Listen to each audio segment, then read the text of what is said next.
Hello, friends, and welcome to the final, unfortunately, single-serving tabletop adventure from Queen's Court Games. Not all of them ever. We're going to make more, but this is the last one where I, Aaron, will return as the story guide for Curseborne.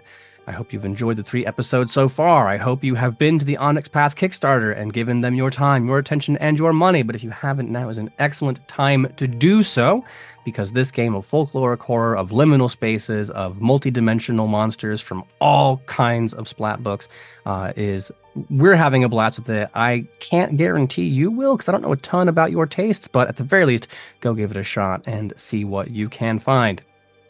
We have arrived at the final moment of decision, and we are going to break the fourth wall of our meta commentary theater with the following 3 persons in no particular order. Joining us from, I will have you know, New Jersey Webfest Best Video Actual Play winning Transplaner, it is Kai as Lucas Somerset rolls. Hi, everybody. Sitting next to Kai on my screen, it is Superstern, Clara Allison, coming here from the New Zealand Webfest, nominated for Best Video Actual Play in Mekong. Oh yeah, hello. And lastly, but not leastly, playing Blake Sweeney, it is V. Locke, who you can find on Minnesota Webfest Best Horror Actual Play winning The All Night Society. Hi. You can find links to their assorted social media accounts by putting !cast in chat. And if you follow those links, you will follow links to the award-winning and award-nominated shows that I have just announced. Also, if you haven't put Curseborne Kickstarter in your Google screen yet, I will do that work for you. I will put !game in chat. It will bring up a link where you can go peer beyond the veil at this delightful game for yourself. The last thing I will ask you to do, dear listeners, is to either check the show notes or put !safety in the chat. This is the end of a horror scenario, so it's going to get appreciably more horrible. And as much fun as we are having, as much fun as I'm hoping you are having, we don't want anyone to be uncomfortable as they proceed forward. With all of those things said, Lucas, Subra, and Blake, we are on the razor's edge of finding our way to the person responsible for all of this. Are we ready? Oh yeah. I guess. Then allow me to finish our story.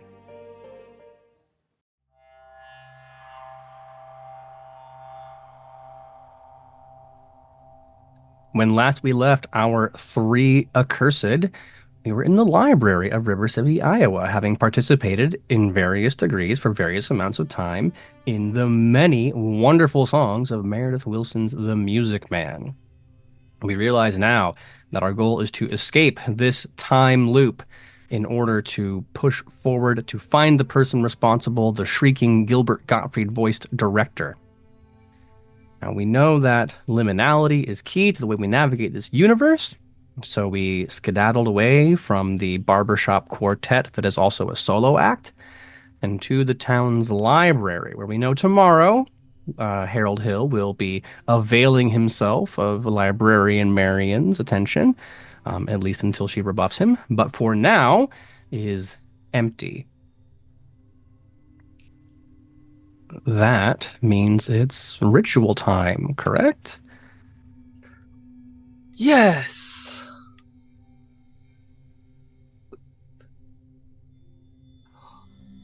Last time we did this, we did a bit of the play, but I feel like that would be a mistake here because I really don't want to go back to that train again. No. Doesn't make sense to go back to where we were if we want to move away from here, right? Yes. Trying to get into one of those niggly little backstage areas. And while Lucas is saying this, he's looking like between the books, down the aisles, every single place within this probably relatively small library, he is looking at very suspiciously, like he's snooping down an alley or something. But it's just a library, I'm assuming. It's a fantastic library, don't get me wrong. This is back from the time in American history when we built public institutions like palaces. This is a temple to the written word. But it is still a library. If you'll recall from the film, it's a two-story building with a delightful hand-carved wooden spiral staircase going to the upper level. I do love a library. This one is. It smells like a library. There are certainly books here. It feels very real for what it is. How does one get backstage generally? Well, besides someone who sleeping your isn't- way in. well, that's a thought. I don't think we should sleep with anybody unless you want me to call the quartet back. No, the denizens of River City are not exactly helpful in this situation. I assume the director doesn't want us sleeping with them either. The director, however, and he says it kind of loudly.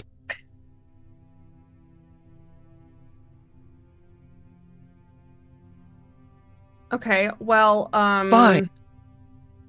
if you needed to get backstage at a show, how do you do that? I'm usually in it. Okay, well then, if people who aren't in the show want to get backstage to see you or the rest of the cast, how do they do that? VIP pass, exclusive access. Yeah. You have Or I suppose if you wanted to find just the entrance, we don't have to be. I don't think they're gonna let us backstage. But if you want to find like a stage door, that's liminal, right? Stage door. I haven't done stage doors in a long time. I can't imagine you ever did do stage door. the fuck. Well, do you it was mean very stage different. doors? When there's a show that you see and you like, and there's like a performer that you really appreciate, you can go to the stage door. So the actors don't leave through the front door because that's crazy. So you leave through the stage door, which is usually like around an alley, which is kind of a liminal space. Okay, Yes. leaving through the front is crazier than people going to the alley to wait for you understand that like theaters, you guys make theater sound like it's batshit, right? Well, theater's fun. Theater is sort of a true encapsulation of the human condition. It is how people see themselves. It's also where the tawdry things all used to happen. That too. Okay, well, I had plenty of tawdry experiences that didn't happen in a theater. So, I think that maybe Okay, two 6 of 1. places. The back of a theater or the back of a Honda Civic. Those are where tawdry things happen. Real. That's unfortunately real. Well, Subra, I like this idea. The stage door is very liminal, and plus alleys themselves are, well, no one goes to an alley, they pass through it. That's the point of a liminal space, right? Mm-hmm. They're just between places, literally. And Well, there's- back in Okay. my day, we would have just a pamphlet or a little kiss for the... Well, at the time, I was more than just a fan. But that's where you would go to meet the stars. So we find a place to wait for wait for a theater door, a stage door to open. Brilliant. I've heard some elements that are common to what we're discussing so far. One, we need an alley with a door in it. And Lucas is correct. There is one behind this library. Two, we need some kind of pamphlet or brochure that could pass for a program, right? Something that we have from the show. And third, we need some kind of gift, be it physical or otherwise, for the performer who we are waiting to celebrate. Yes? Yes. Yes. Makes sense. Okay. Is there in this library, is there like a little like information kiosk or like a maybe like a board with like little bits on it? I'm wondering if I can find like a like an informational like about River City, Iowa that can act as our pamphlet for the show. I'm not aware historically when the pamphlet you put in a hotel to show the local attractions. I don't know when that was invented or became a thing, but I would know that in this particular type of town, there is a community board that would have various things on it you could pluck away. What event in River City are you going to pretend is the playbill? The 4th of July parade. Ah, excellent. Mm-hmm. Has all the vendors, the local vendors who will be there selling their various meat product and candies, the different town choirs and such that will show up. Excellent, excellent, excellent. And then we need a gift. Are there any flowers outside? I'm sure we can find some. This place is set decked exactly the way you would expect Main Street I to be would done. love to give that luscious Jeremy some flowers. Hopefully he's still alive. Mm-hmm. I will go look for some flowers. Oh, it doesn't take much effort at all to make a delightful bouquet. The Chamber of Commerce has made sure that this is an immaculately, I won't say designed, but landscaped is the word, Main Street. And you can put together a striking bouquet that is not only beautiful to look at, but sourced from native local fauna. No, fauna's animals, flora. There you go. We'll get there, There it David. is. What's the flower called? Shit. The Virginia bluebell. There he goes. And now we have these things, which means the last bit is to put the ritual into motion. So tell me, Lucas, Subra, and Blake, taking on the role of excited theater goers waiting for the lead to pop out from the alley so they can get their playbills signed and get their selfies taken. What does that look like? Lucas goes running into the alley. Almost skipping. And finds probably the most nondescript door on this earth. And just begins to vamp. Oh my goodness, I cannot wait to meet the famous stars of the Music Man. It's going to be so wonderful. I've waited all of my life to enjoy their talents. Trying to decide if I believe you or not. Why does everything sound sarcastic when it comes out of your mouth? I'm offended. You get used to it. That's just his tone of voice. That's just what he sounds like. Yeah. I'm being perfectly serious right now. I also I've never done this from the other side. I really enjoy their work, and the lighting and set design is fabulous, as well as all of the dancers are so clean. Their lines are immaculate. Yeah, he did a really great job in that one number with the other people. I'm trying, you guys. There's only one. This is the worst thing to say to you, but liven it up, please. How There's did you only- say that? Based on my experience waiting outside the stage door, not myself, but with someone who wanted to, the only thing missing from this ritual is the fan trying to one-up the other fans by talking about how much more they know or how much more they like the thing. See, my favorite part was definitely the puppetry and the use of spectacle. I love a spectacle. All this was missing, honestly, was what are they called? A unicycle. No, the other one. Bicycle. I will say that as much as I think the casting is immaculate, I actually saw Jeremy performing when he did Sweet Todd back at the Ophelia. Excuse me. It was transcendent.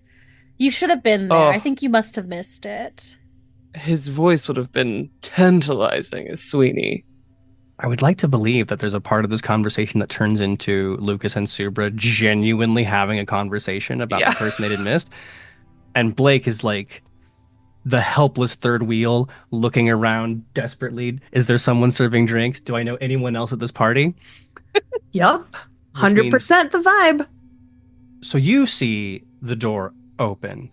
Not very far, just a small crack as it just a little bit, you imagine like a squeaking sound effect as the tiniest little break opens in this behind this brick wall that is otherwise fairly unornamented, fairly uninteresting.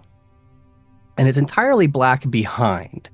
So you can imagine an incredibly dark space, but even then there appears to be like a precipice at which the light from the alleyway is not allowed to go beyond. And the only thing you can see, it's a bit reminiscent of if you've ever watched a movie and the lighting is really dark and you can only sort of see black shapes moving in a shadow. You can only ever really tell by like the edge of where a figure is as it moves across. People who've watched the last season of Game of Thrones know what I'm talking about. There's something there, and it's humanoid. It has those proportions, that amount of limb, and you see the eyes start out just a little bit like little teeny pricks, and then they lean forward and they're slightly bigger, and then there's a whooshing sound.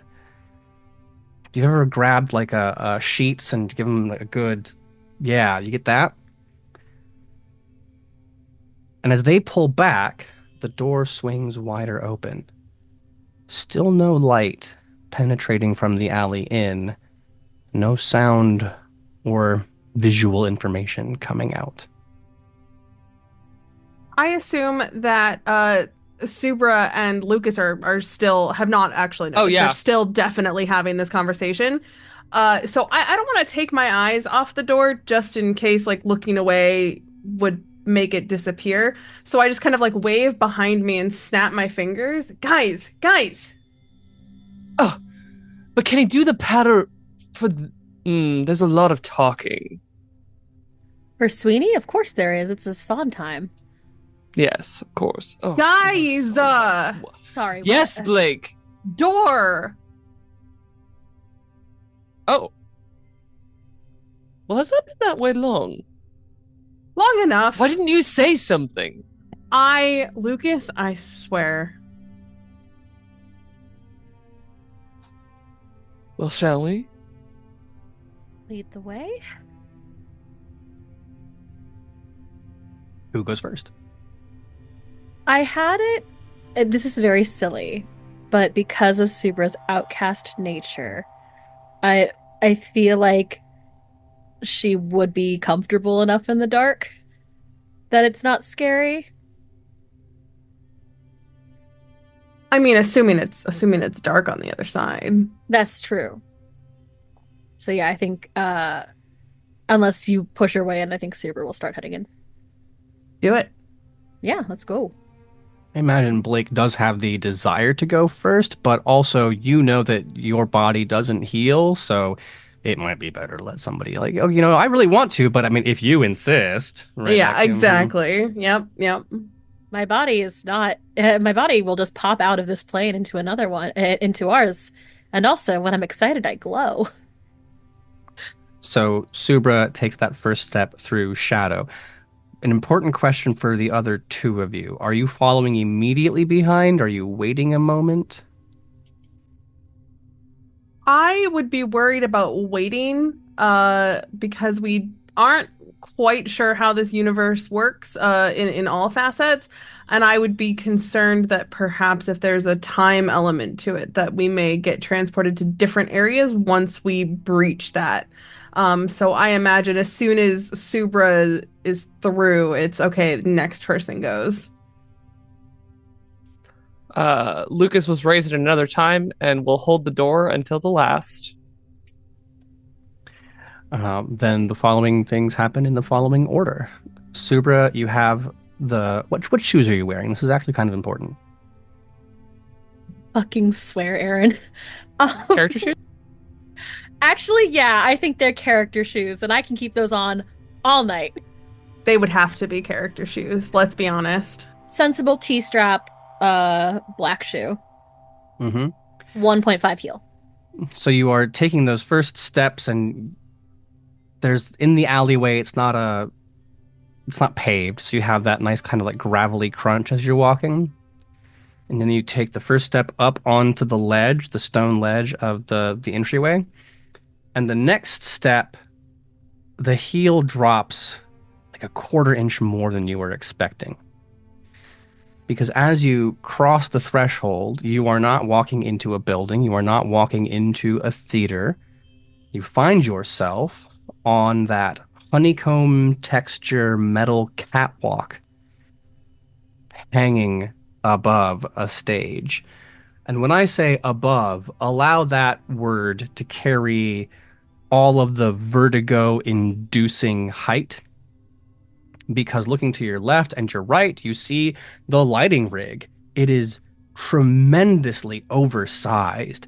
This isn't a spotlight that makes sure the soloist is perfectly lit. This is the bat signal pointed down at the tenor as they find the center of the stage. And these columns of light pierce nauseatingly long shafts of light, pointing down to what you can see it. It's stage shaped. You get the feeling from it, but it's so far away. It kind of looks like home. Suber has spent enough time in the theater world, so the sights and the smells are familiar. The air is laced with that quiet a bit of burning dust and lingering ozone. You get that carpet smell from old theaters that haven't put any extra work into the mezzanine seats. The lingering kind of costuming smell of different kinds of fabrics. Occasionally, there's a little note of a mothball crossing your nose. And it's all there, just mixing around with a sound that it's too far away to be distinct, but has the definite ebb and flow of a theater production. You hear a few lines, can't make them out, and then a laugh track in the echoing distance from the audience. And then the thrum of an orchestra that then plays into a song you can't quite place. Blake and Lucas, you will also experience these things, but what I want to know is, since you came in directly behind Subra, you're going to experience Subra's reaction first. And if Subra's frozen and you're bumping into her, or if Subra is rushing ahead, that's what I'm looking to find out based on how you react, Miss Stern. I'm crying. uh, it it smells like all of the things I've grown to love. It looks like all of these things that I've grown to love about people, but it's from an angle that I haven't seen in, I want to say, 50 years. Sitting over this world and looking down at it is sort of what stars do. And now and I haven't had that angle since I fell. Is it in like an ugly cry? Is it a quiet cry? It is a Studio Ghibli cry. Big, like, anime tears. Weirdly sparkly. She cries, her, like, and like Howl's Moving, not Howl's, yeah, Howl's Moving Castle vertically. Like, they go up, tears. Blake, I think you were the second in line, so you see Subra frozen and then the sound of someone crying. And for a minute, it might be easy to mistake it, thinking it's part of the show that's happening below you, but then you realize the clarity of that means it can only be coming from one place. I sure there's a little bit of me that kind of bumps into Subra, and then once I realize the sound is coming from her, Subra, are you okay? It just looks really good from up here. Okay, oh, you're fine. Anyway, because I have no idea what she's actually talking about. I think it's about the play. You're fine. It's fine. I think Lucas's entrance, he doesn't say anything, but he comes in with a handkerchief extended. Yeah, I'll take it and just blow my nose. Just that is gross. That is very human and gross. Ooh. But I think with that, he feels a little charged. There's a lot of emotion in that. And he remembers, oh wait, we're backstage. I should probably lean into that a little. And while it doesn't feed anything from Subra, he digs a little deeper, and you can see his eyes get a little bloodshot as, Aaron, we're backstage now, and I would like to pull on some undead strengths. No, it does seem like the appropriate time, and not a moment too soon either, because I will ask everyone to roll their initiative for me. Oh, golly. That is 3 for Lucas. 3, 1 wicked success. 1. That's strange then that Subra, as the one who is crying, tears moving upward, and your attention is split between both the heavens above and the humanity below. But it's perhaps because you've been in here the longest, most able to immerse yourself, that your eyes have adjusted, or the background din of the sounds below have allowed you to kind of sort out the background noise. Because you see something moving between the lights. You see several somethings moving between the lights. Their features are not shifting. I mean, they're not recognizable. If you can put yourself in the mind of someone with face blindness, or if you imagine you've asked someone to commission art and they haven't put the facial features in yet, you just can't really place what that is. Stagehands. Dressed entirely in theater blacks, with very sensible, comfortable, non-slip shoes. Carabiners, all of them. Some of which, are just literally monkey barring their way through the lighting rig. Others, which are skittering about on the catwalks as you come around, as that spread over the lighting rig and such. But the ones that I want you to roll initiative for are the ones with the sharp whip-cracking XLR cables. Because that is what interrupts this moment. From below, you hear the snap of a microphone cable wrapping around, and then this black skin, and the closer they get, the more you realize it's not that they're wearing theater blacks, it's that their body is in 2 colors, flesh tone and theater black, that then leaps up into the scene. There are 2 who are in range of you right now, one at the rear of the formation, one at the beginning of the formation. Initiative-wise, Subra, you get to go like a half second before Lucas, and then the 2 guys will go, the 2 stagehands will go, and then Blake. Your questions. I have a little hiccup in which I forgot that I literally just before rolling initiative used something that gives me an enhancement to all of my physical attributes. Then Lucas, you are the one who recognizes what's going on first. Well, I think that it's more Subra sees all of that, and Lucas is very in the mindset of he's very reactionary just as a person. And so someone lands behind him, and he just whips around. Oh, excuse you. And Lucas doesn't. He's relatively physically capable in reality, and doesn't much care for people being too close to him, and so is actually going to just like put up his dukes, but in the most cartoonish way that you can imagine that being done, because he learned how to box like a gentleman, unfortunately, and so is just going to turn and try and punch this guy. Have at. It'd be close combat and might if you are engaging in fisticuffs. Which I'm shockingly good at. You know, vampires classically punching people. Famously. That is it 6 or 7? That's the threshold. 7. 7. Sorry, is it 8s, 9s, and 10s? Oh my god, now I can't remember. Yeah, I think it's 8s. 8s. 8s, 9s, Okay, and 10s. it's okay. Well, that is 1 hit, and then with my enhancements 2.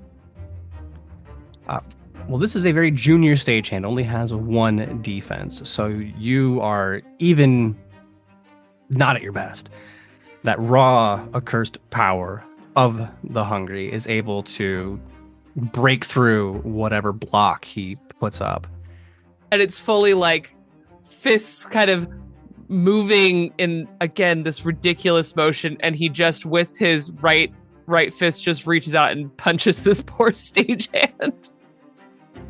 Who staggers, collapse backwards. You can hear an in-ear monitor chatter happening.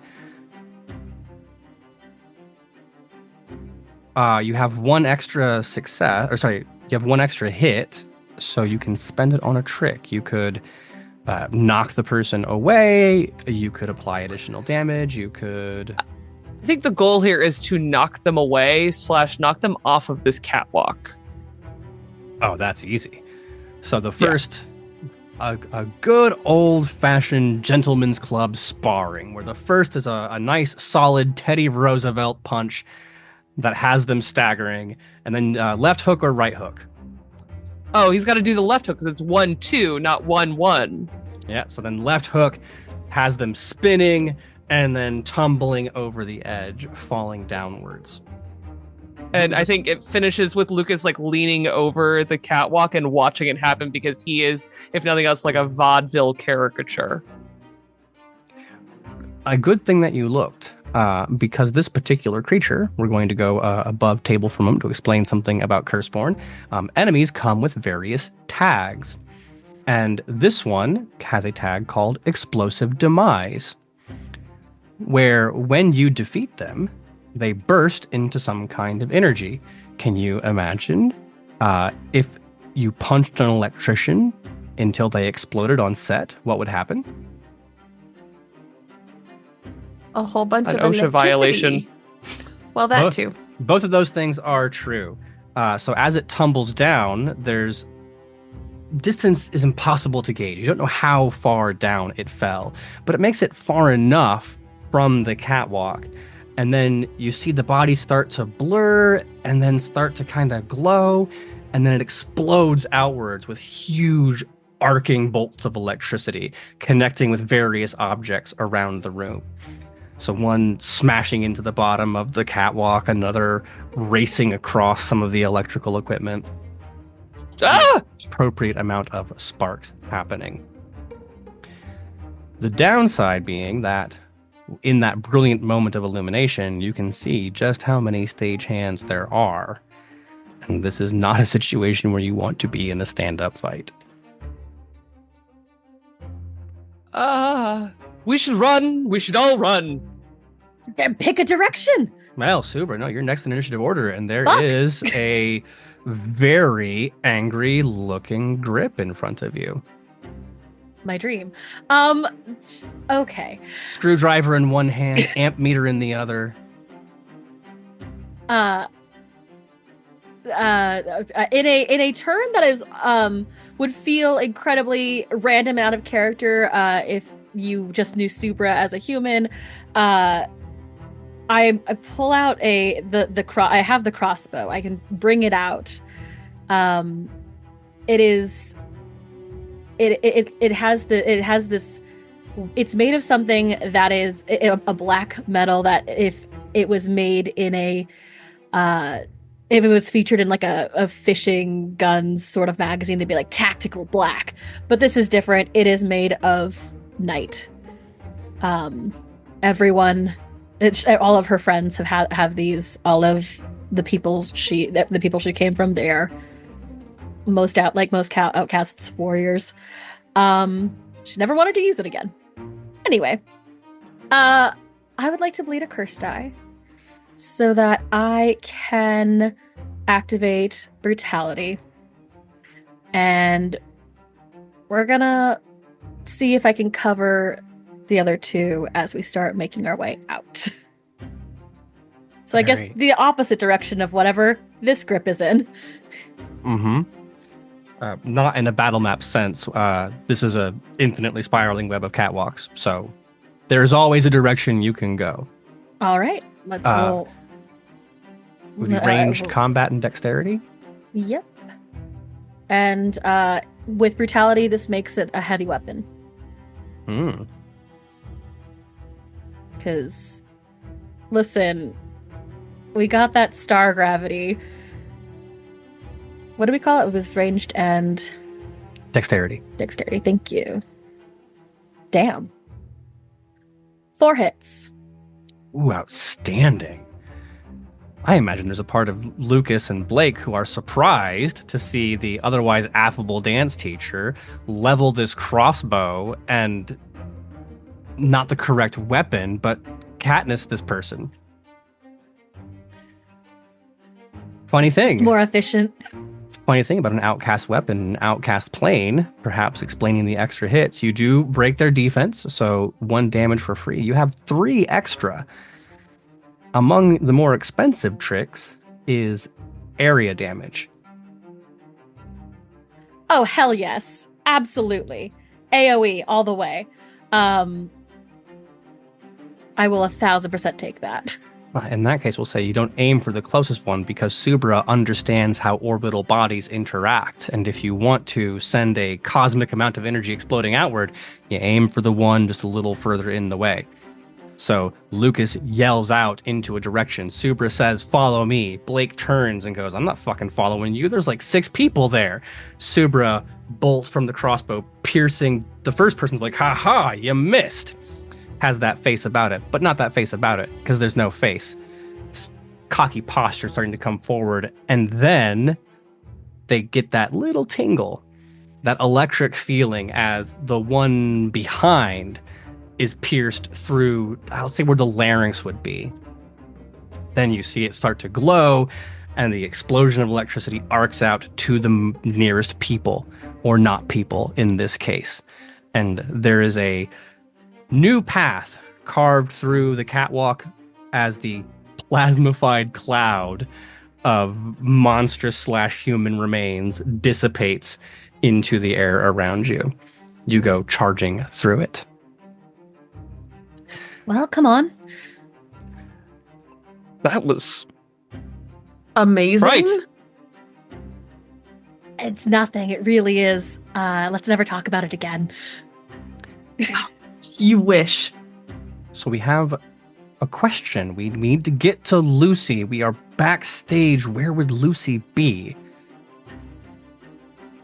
You've got an actor who's not currently on set. Where are they? green room. Green room? How do we get to the green room from the above?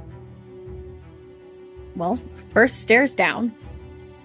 Usually at the or edge ladder. of the room. Ladder. I was gonna say. Suppose if we're being really, really creative, you could take the rope, but let's find some stairs. Do I look like a pirate to you? Then off we go, looking for some way down. You are not in luck when it comes to stairs. You have a caged ladder that leads down, and oh boy, does it lead down. There are also plenty of looped ropes and things like that, set pieces that will be descending later for God knows what purpose that you could avail yourselves of. In terms of the most efficient way down, that's it. Lucas's hesitation aside, that would be the fastest. Safest, the latter. I see Blake Sweeney making a thinking face. Yes. Okay. All right. I have an idea. Okay. Listen, Lucas, I know you're not about the ropes, but here's the thing. If you hold on to my body, I can go and make it a little bit easier, perhaps, for us to use the ropes. You could do that strange thing where you possess doors and whatnot. I sure am. Yes, I am. Because above table, when I use Creepy Doll, I can perform any action that an inanimate object normally could, and it gives me +2 enhancement for any actions directly aided by its physical purpose. So by using the rope to descend, and by inhabiting the rope, my hope is that I can assist Subra and Lucas in getting down safely. All right, Blake, dear. Come on. And Lucas just holds out his arms. Have you ever wanted to do that thing that pirates do where you hit a sandbag and the thing descends? Never a day in my life. I would say for the ease of the group getting down, rather than one of the pulley mechanisms, there's some piece of set rigging that you could use, saving Lucas and Subra from having to do that most terrible part of elementary school and cling to the rope while holding your body at the same time. Same effect, just saving you a small amount of trouble. No, absolutely fair. I'm going with what I know, which is but yes, so I will climb into Lucas's awaiting arms and then activate Creepy Doll, in which my body will just kind of it becomes rigor mortis essentially sets in. I am essentially dead, unmoving, completely unmoving, and I will go and inhabit this rope, this rigging, to make it easier for Subra and Lucas. I will take from either Subra or Lucas a might and athletics roll. And then from Blake Sweeney, let us call that might and technology. I'm going to say that Lucas is holding a body. So I'm going to put out that he probably cannot do this unless Subra says otherwise.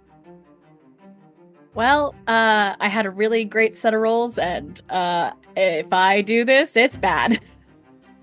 So, well, remember, the difficulty is 1. The default difficulty is always 1 unless something else is happening. Aaron. I'd like to know the results from Subra and from Lucas first, because the result of Blake's roll will determine the difficulty for Subra and Lucas's roll. And for dramatic effect, it is much more interesting if we know our outcast and our... Are there any flaws or defects in this that will affect my difficulty rating? No. Okay. Very terrible news. I wasted all of my hits on the last roll. I've gotten 0. No not hits. A waste. You did carve the path forward. Yeah. Lucas, any easier for you? Oh, I didn't realize I was actually rolling. Athletics and might? Mm-hmm. Yes, a wicked success. Oh, wonderful. Just the 110 on the curse die? That's it. So 2 hits. All I rolled was curse die. 2 hits for Lucas. And then Blake, what's it like being a winch?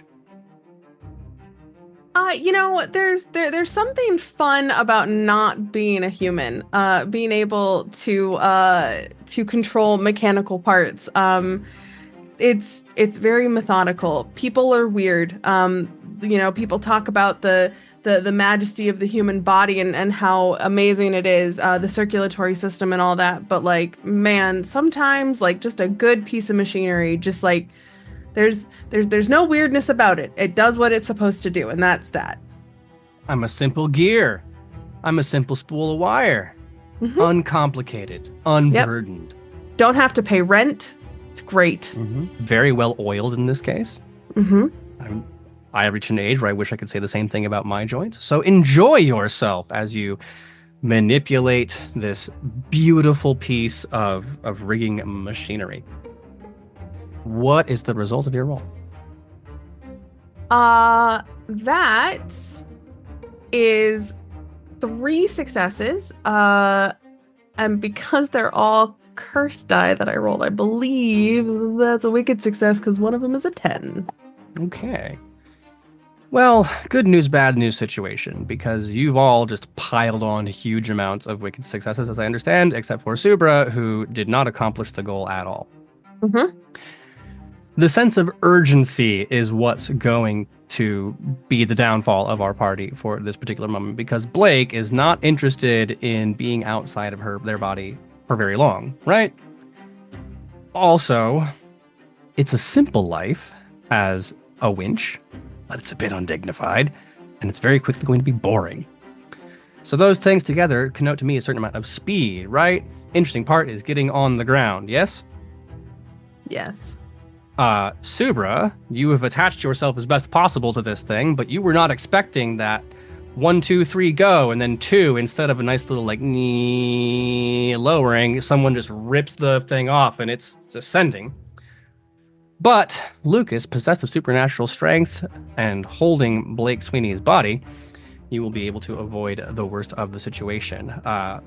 What we'll say happens is, Blake, you have exceeded the safe operating speed for this particular piece of equipment. And as it descends, you realize you can't quite slow down the equipment as it nears the stage. Subra, you are not prepared for this. First of all, not wearing the correct shoes for backstage work. Second, not able to secure yourself to any particular thing before the impact happens. We'll say that is one harm to you as you hit and you tumble and you spill out, splayed onto the ground. You're also knocked down. That's going to be important here in a minute. Lucas, 2 hits, you said? 2 and an enhancement. So 3 for you. Which means there's going to be one complicating thing between you and Blake. No one's going to take any damage, because that's 1 hit to stop each of you from getting damage, and there's 1 left over. So will you save yourself, or will you save Blake Sweeney's body? Very rarely does Lucas ever ask someone to genuinely trust him. And he genuinely does care what Blake thinks of him. So he will cushion any fall against their body with his own. Then we will say thus. You have landed on a beach. It is a very sand across if you're thinking in theater sense still, imagine you have the stage, and then on top of that, someone has put 4 or 5 inches of very nice beach sand. And behind you, there is very well-designed palm trees. The rocks could use some work. There's a chorus perched around the rocks wearing, you would say, late 1800s, 1880s to 1900s materials. Subra, splayed out flat on the ground. Blake, you're on. Lucas, were you holding Blake like a swaddling baby, or like over your shoulder, or? It was full like bridal carry over the threshold because he's a cartoon. Okay, so then you are trapped beneath Blake. Blake, you'll be able to get up on the first turn, but otherwise you're kind of stuck on your back. We'll say that Blake has then planted themselves across your abdomen, right? That makes sense. Subra then has the best view as we go to break, which is once ironically, the stars have cleared from your vision, you look down and you see very well kept polished boots. And then sliding your vision upwards, brilliant white, perfectly creased trousers, coming to a waistcoat with a fine embroidery, a chest full of medals, a pith hat, And as your vision spreads over, what is flanking this particular individual? My assumption is like 12 women of varying ages. Mm-hmm. Let the audience guess what's coming soon when we come back from our break. This is Stealing the Show, the final episode of our Curseborne actual play. Don't go anywhere. It gets a lot more musical from here.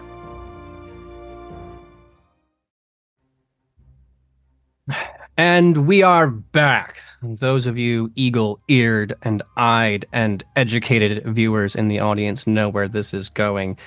But for those of us here in the final episode of Stealing the Show for Curseborne, they're about to find out. We descended more rapidly than desired from the stratospheric lighting rig down to a stage. Not the Music Man as we might have been expecting, but a nice sandy beach with palm trees waving, rocks perched, and in the distance, a British sailing ship. Super stern, your eyes start at riding boots. They proceed upward, a crimson coat, medals, a pith helmet, and your eyes make contact with the actor's lead face just in time. I am the very model of a modern major general. I've information, vegetable, animal, and mineral. I know the kings of England, and I quote the fights historical. From Marathon to Waterloo in order categorical. And then a dozen female voices rushing along. I think at this point, Lucas is trying to like push Blake off of him. Yeah, I would have returned to my body and I stood up and I would have reached down to help you up as well. Sorry about that. Quite all right.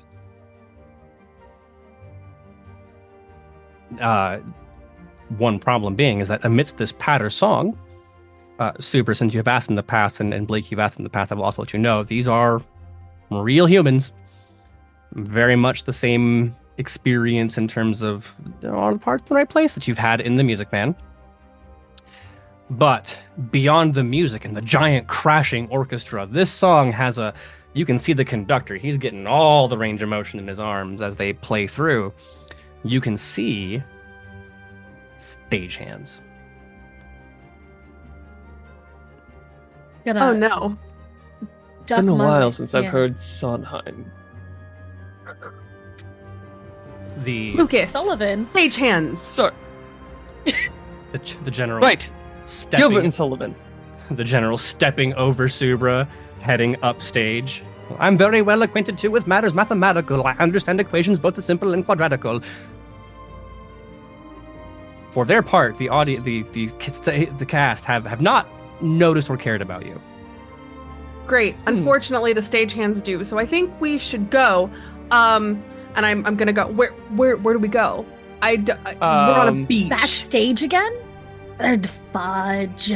Yes, if you'll recall how the Music Man set was literally in Infinite Town in Infinite Iowa, so too you will find yourself on the island of Penzance. And if you can't swim, we might be in trouble. What if we all claim we're orphans?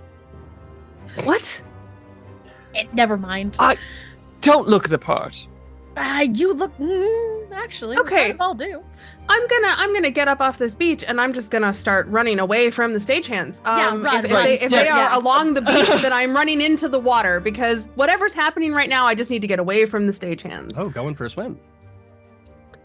If there are people on all corners of the beach, then yes, I guess so. There are directions enough. If you don't want to get wet, if you want to, have at. If you don't want to, we can say they are not like crowding you onto the beach. There are not so many of them that you cannot find a bolt towards the island or somewhere else. But I'm happy to follow you wherever Blake Sweeney's flight response goes. Great. No, I'm gonna run along the beach. The water is my last resort. I feel like I'm faster on land than in water. Not a shark, so. Mm-hmm. Everyone joining team running? Yeah, team running. Even though loafers do not go on beach sand, yes. Oh, and character shoes are better. Stamina and athletics. Oh, God.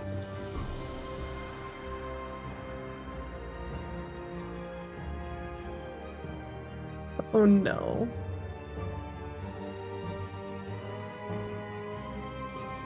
That is one success, one hit. One's all it takes. You're safe.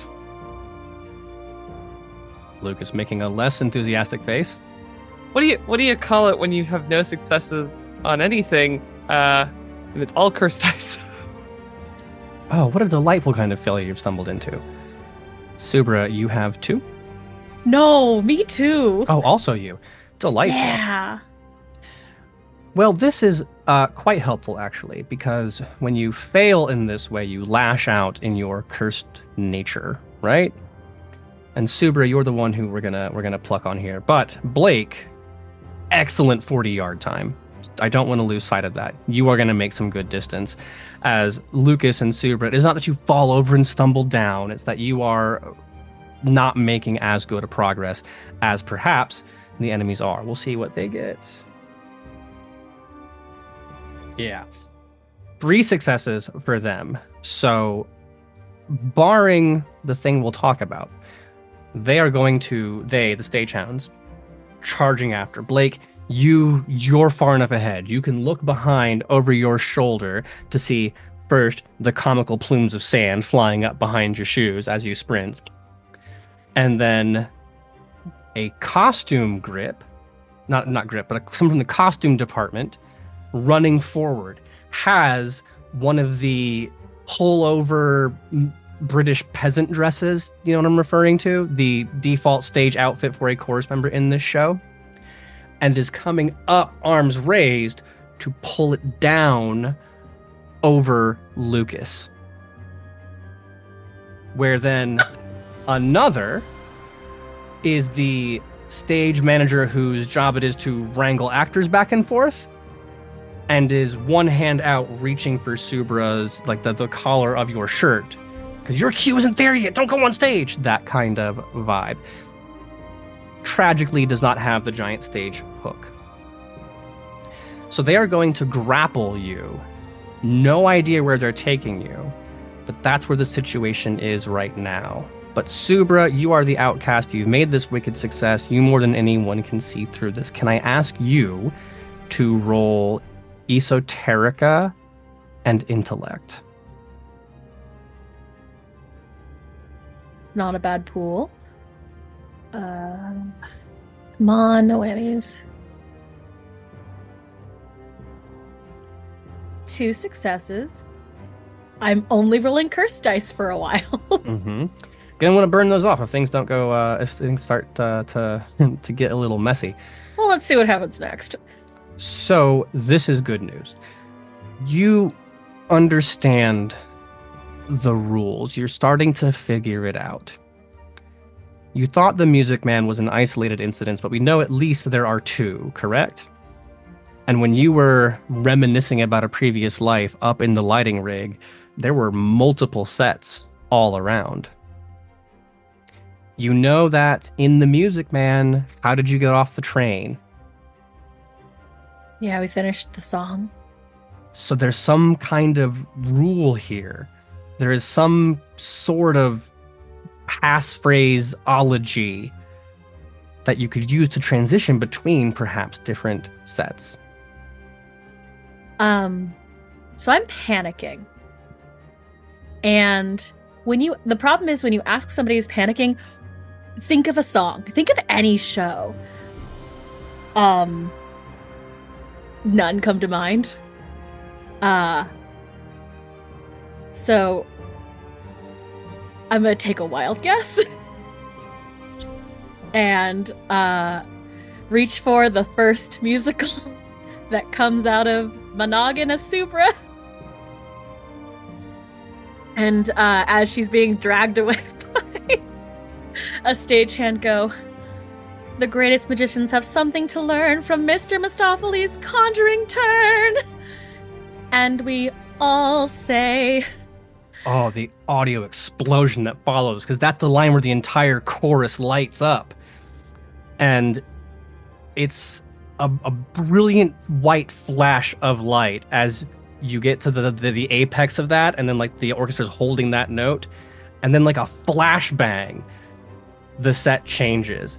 and you are all stumbling around. Lucas halfway into a tunic of some sort. Subra falling back onto the stagehand. Blake turning around, being like, what the hell's going on? Bright flash of light, flashbangs are no one's friend. And then you're stumbling backwards, and Blake, your shoulders hit something hard and a little sharp. Because you turn, is that a fucking car? No, it's the wreckage of a car. And then turning back to Subra, descending from the heavens on a beautiful rope, spiraling around, spandex, David Bowie makeup, enormous hair, leg warmers. Magical Mr. Mistopheles. So I'm no longer being quick change grappled? So you're still there, yes. This is the thing. The change in scenery has like destabilized everything, which means you have the opportunity now to like fight back against the stagehand. Subra, you also have that opportunity. Blake can't run away anymore, but now you've got great distance on these people. And more importantly, you changed the set, so you've changed the ways that people can get in. So someone who was running from stage left to come grab you, well, now there's junkyard in the way, right? So I will take from any of you. Initiative order is not super important. You act before the stagehands in this case, but I think that Lucas is going to do what he does best, which is turn to this stagehand and try and get into a cat fight. A cat's fight, if you will. Yes, a cat's fight, if you will. And is going to again put up those fisticuffs, but comedically, I think is also like still kind of wrapped in the tunic that is now completely out of place because we're no longer in Pirates of Penzance. But is going to try and push off of this stagehand / the forced quick change. Mm-hmm. Close combat and might, since it's a physical struggle. And remember to add your enhancement for your undead strength. Yes. Oh, thank God I rolled all of those dice. That is only a hit with the enhancement, so it's 2 total. So now have to do 1 damage, and then you have a trick. You can... I would like to break free of this grapple, please. Awesome. So, wrestling through it, you give the good punch. As I'm imagining it, like the tunic is kind of over you, so you get a good gut there. You imagine this is the part where the stagehand would go, but no mouth, can't make noise. Stumbling backwards, that lets you rip the thing off, the tunic off, and then as this creature stumbles back and falls like onto its elbows, there's no glowing. You see the thread, the seams on the garment start to unravel, and the costumer explodes into thread. So imagining for a moment the scenes in Hellraiser when the chains come out, but in reverse, and instead of chains, it is the little fabric or the little thread you would use to repair tears in costumes mid-show. Wait, what the That will unfortunately add a complication for you, because now you are tangled in a mess of...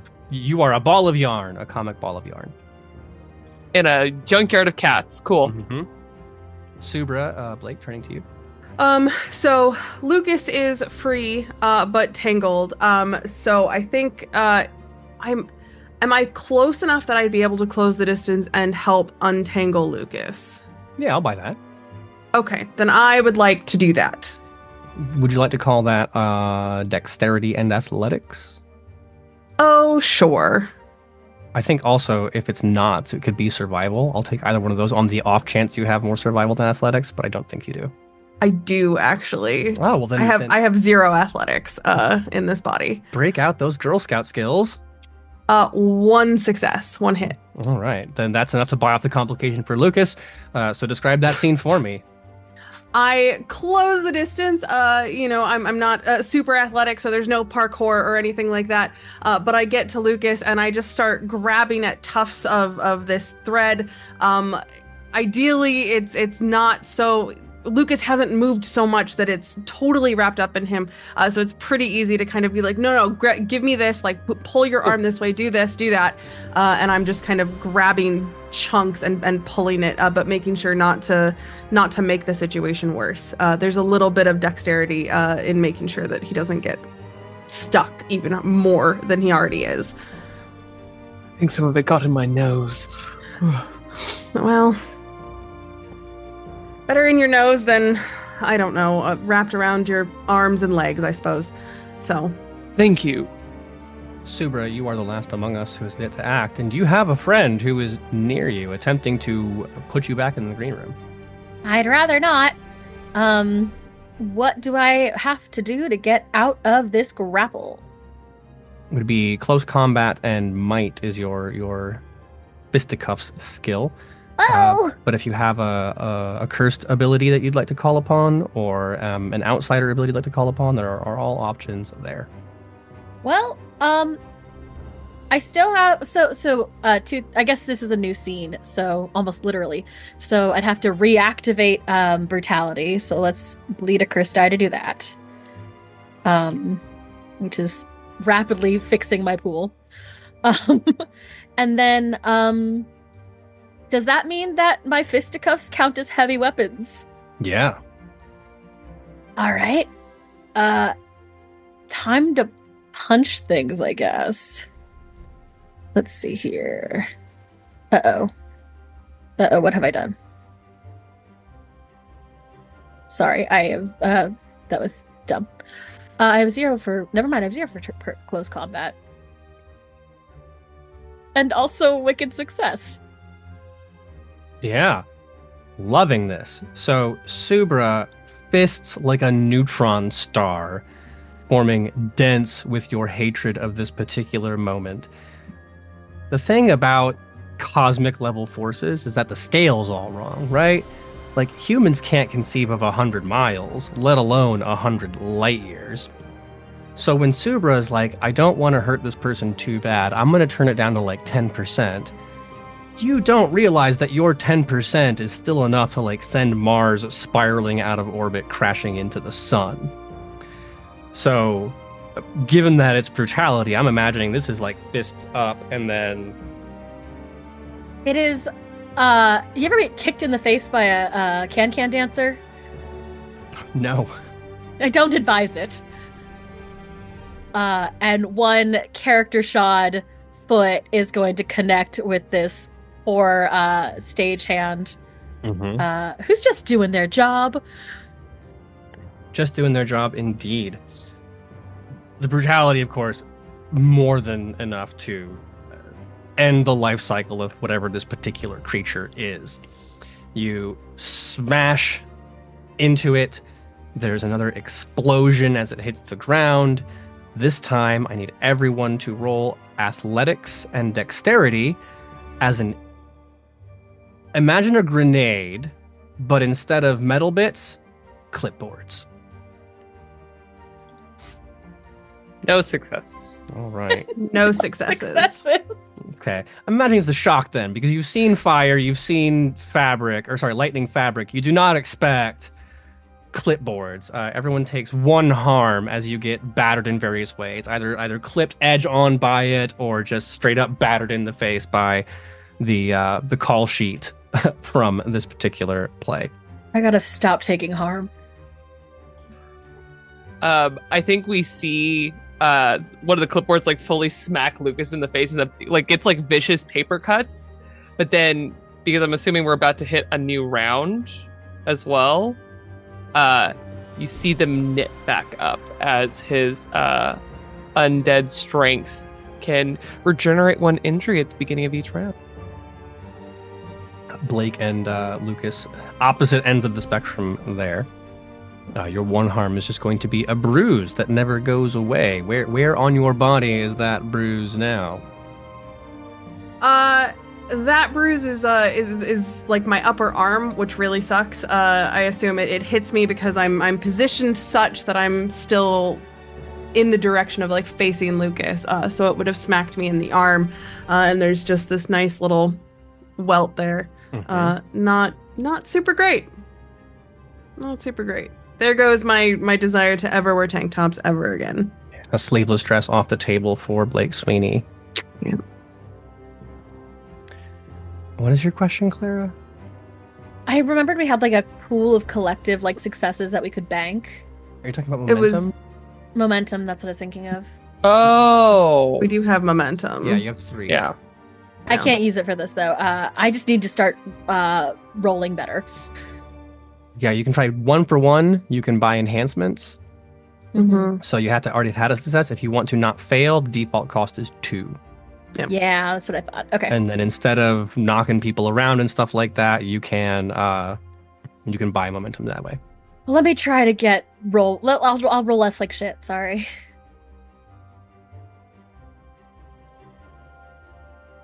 For the time being, we have eliminated the immediate dangers. There are no stagehands. Well, I say immediate dangers. There is something dangerous about these costumes and the way the cats are gyrating, but they don't mean you harm. They can't be far behind, though.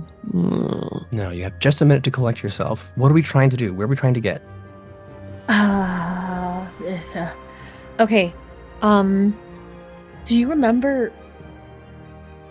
No one here. Does anyone here look familiar? Any of these cats? No. You are suddenly coming to terms with the scale of the operation in this space. That Major General did not appear in the Music Man. All the cats did not appear in Penzance. Follow-up question. How are I know that we kind of said that like there are, the people feel the same as far as like the degradation is a thing, right? But how is this, obviously it's a junkyard, but how is this stage compared to when we left Music Man? What do you mean? Like, if we were looking at something that had text written on it, could we actually like read the text, or is it at the same sort of level where, it's degraded too much so we can't? So in that, there is no such degradation on this play or on Penzance. Okay. Happy to explain more on an Esoterica and Cunning roll. Yeah, I'll give that a shot.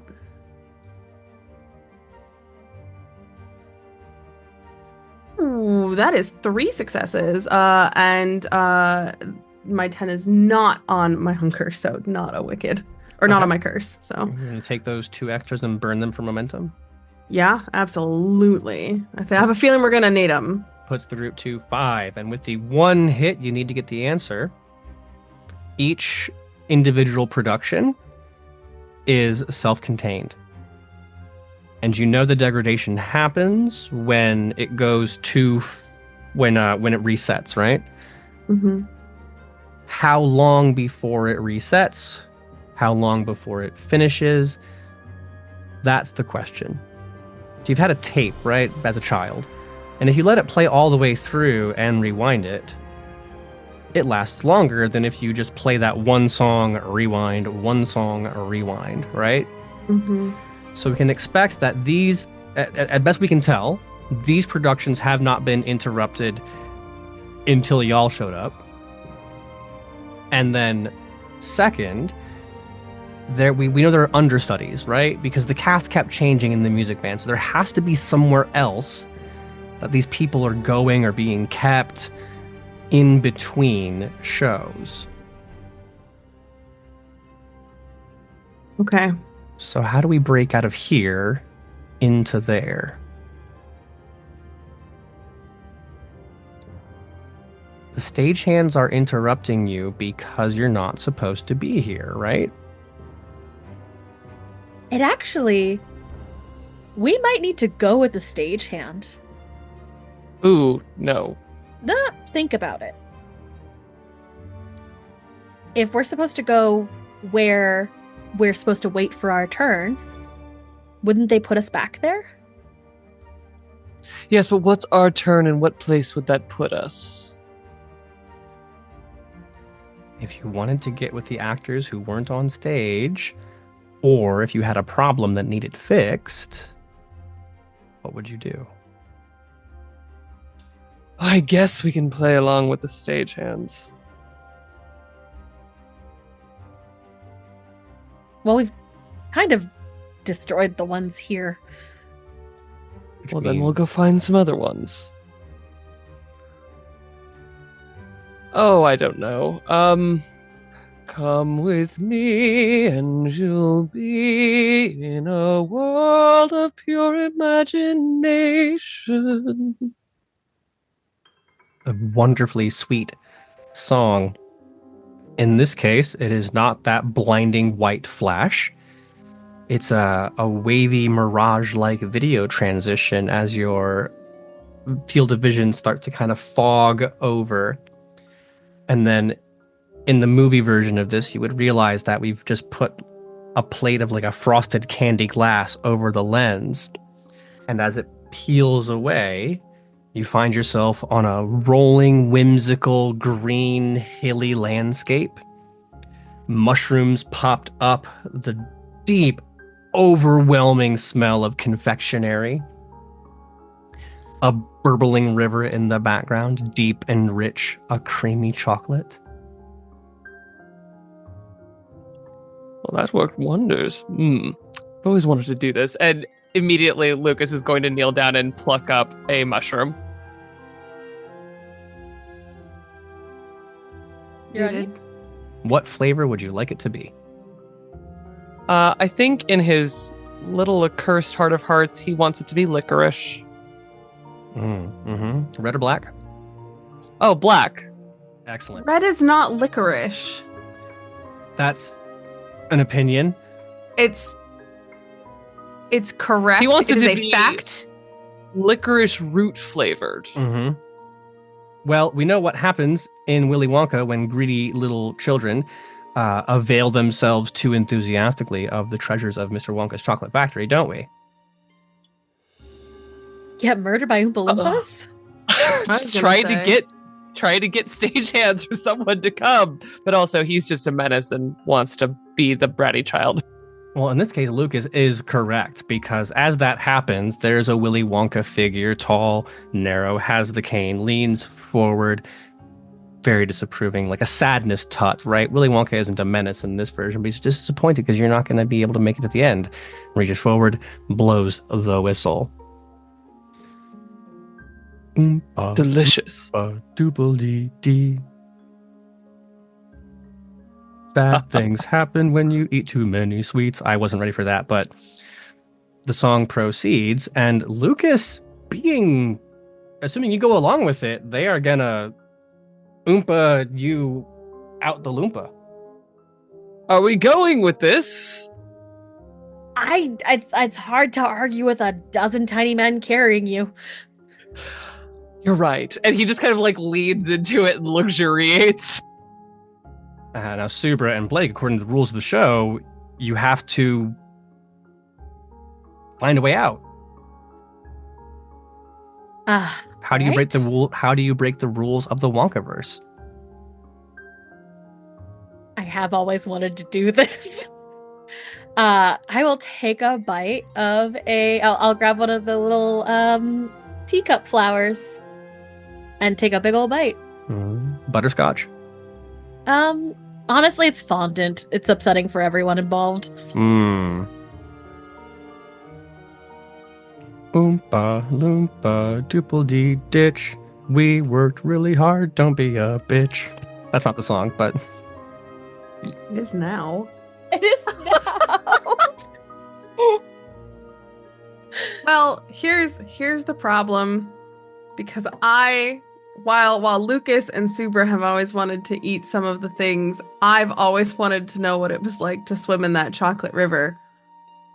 Always. So, you know what? We're here. I'm never going to get another chance at this. I am diving into that chocolate river. Diving or cannonball? Diving, Okay. yes, diving. fun fact about that chocolate river, it's not as deep as we are led to imagine. No, we're not. We're not doing high dive, right? We're doing shallow swim team dive. Got it. You go along the surface. Just get your momentum. Skim the top. Well, that is good. Into the river you go, and you have made a choice that others in your situation wouldn't, and that prevents you from taking injury.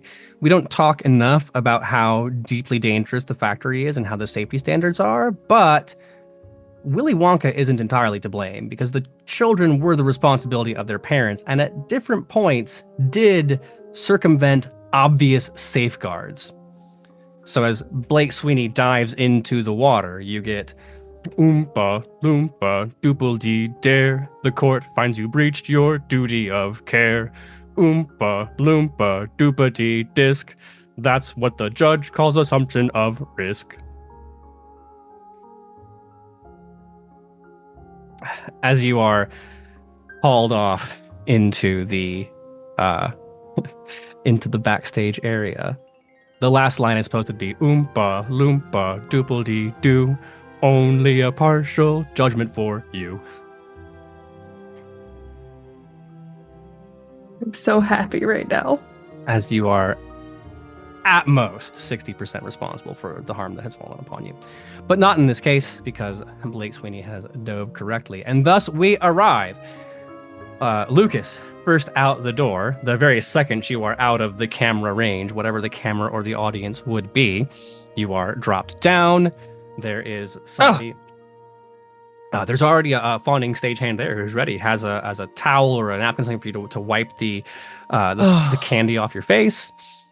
Thank you. Looking down at the call sheet, doesn't find you. I think you're back in 7. I don't have you here. Go check in with the manager. Subra, I will. I need the rest of the chorus. Subra, likewise, they give you. Your teeth are visibly stained with the fondant. So you get a small oral hygiene package. There's like a little like a medicine cup with some water enough to swish and clean. Blake, you appear dripping in chocolate, leaving it just everywhere behind you. The poor costuming intern stagehand.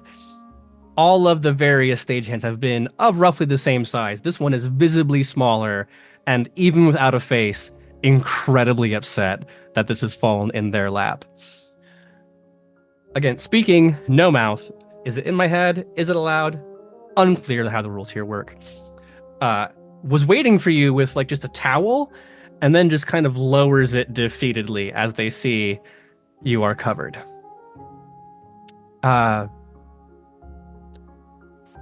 Follow me. Okay. To the extent that you all follow your instructions, I want you to imagine the following.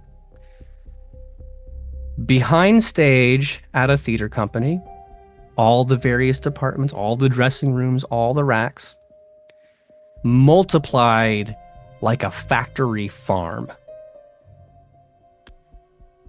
Are you familiar with the sense of the panopticon? So you have all the cells on the outside and the big bit in the middle.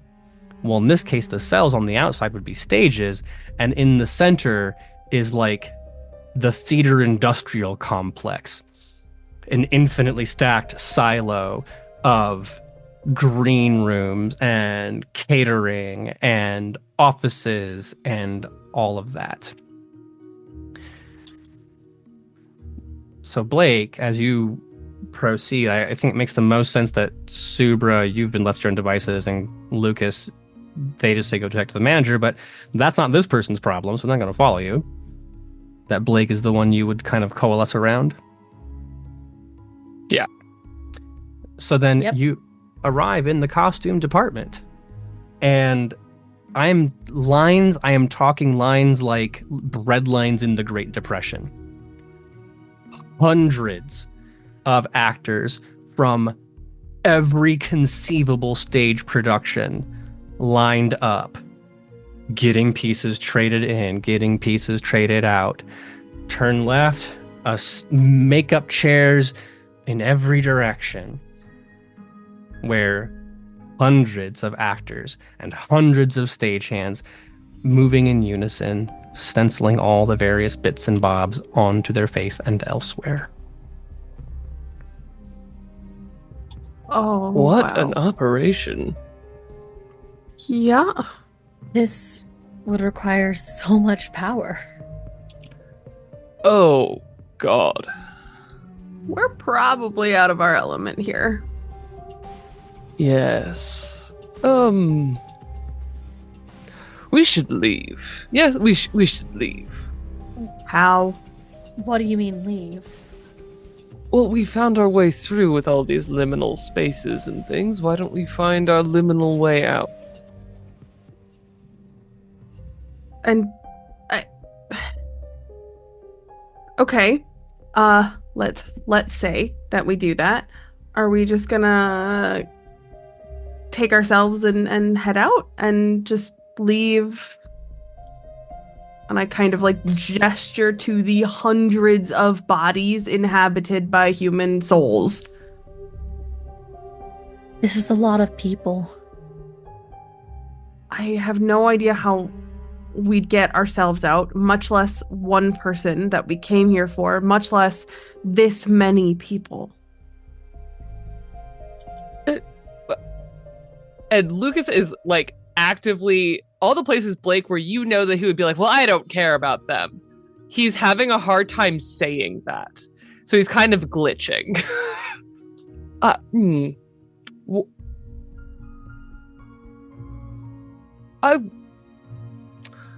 I think that we should do the good thing. And that is rescue all of these people somehow. Of course, that's exactly what we should do. You look pale. I'm a vampire. Leave me alone. Yeah, point. The line has moved forward up. I'm assuming, Blake, you do want non-chocolate clothes. Yes. So I will ask either Subra or Lucas, what role has Blake Sweeney been cast in? Which costume is she given? Are I they hate that given? you said Sweeney. Oh, That is my last name. yeah. As the lead or as the romantic interest? Oh no, I think we gotta go full lead. Blake's Full dead. lead. I think it's funnier to, yeah. Mm-hmm. Let's lay They just heard sweet. Sweeney? Yeah. Here. Yeah, that makes sense. Mm-hmm. So your clothes are disposed of, but you get a wonderfully flowing... I don't know how to describe the fabric that looks like a potato sack, right? It's not a smooth fabric. It's very, like, not ruffled, but it's wrinkly. Rough linen. Yes, rough linen. You get the neck tied ascot, but just a mess. Prop razor comes later. But what comes after costume? Those of you who are, or what comes in addition to costume? You get the makeup. Yeah.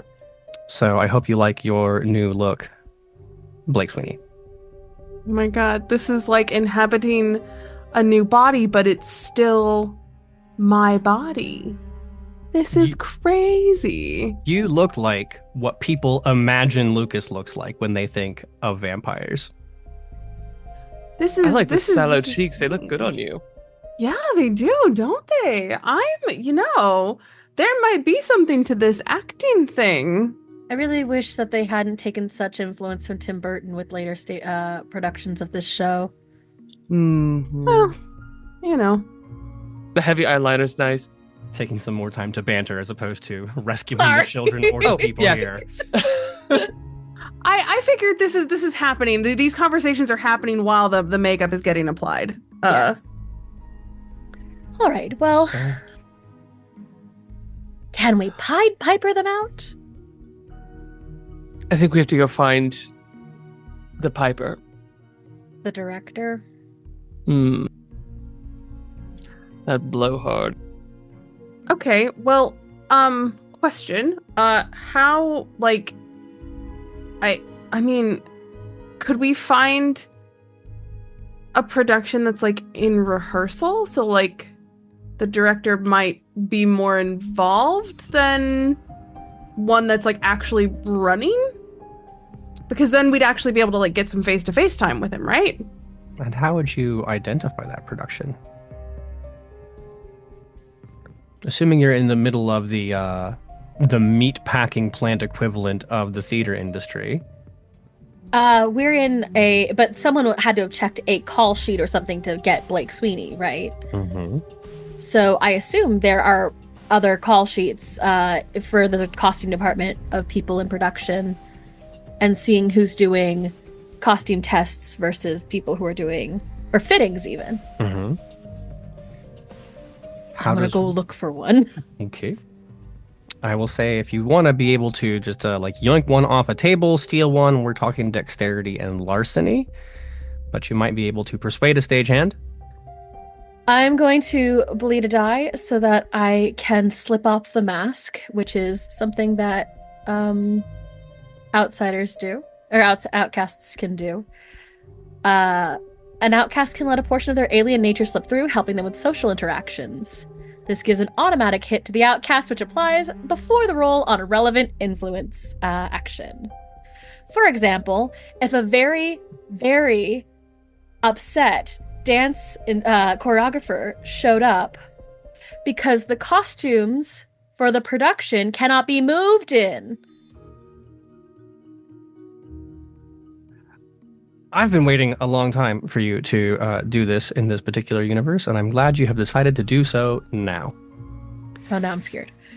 Because you are vastly underestimating how persuasive this particular gesture is. Describe what it looks like when Subra reveals their true nature. Every outcast is a little different, and you peel back a little bit of that veil to reveal the truth underneath, which I believe at this point neither Blake nor Lucas have seen. Yeah. It really peaks rather than explodes, but I stand a little straighter. And it's almost blinding light from every orifice, all of them, as I just start to speak in a volume that your ears can no longer comprehend. It is so loud it has come back around to silence, and the whole space that I occupy is blinding, deafening, and freezing cold. And for a second, you are the only person in the world. Like, you are the only person in the universe. You are miles and miles away from anything and everything that you could touch or know, and you will never be near anything else. You are so lonely. Very cosmic sense of scale crashing into the room. So you let that slip out, and you go to speak to the nearest stagehand to make your complaint or your request. But it is immediate. The first time you make any kind of eye contact with the shapeless face of this creature, it recognizes what you are. And what Blake and Lucas you will see as Subra approaches is every single stagehand that you can see operating as if in one hive mind, all of them one hand forward in a gentle bow, gesturing in a direction.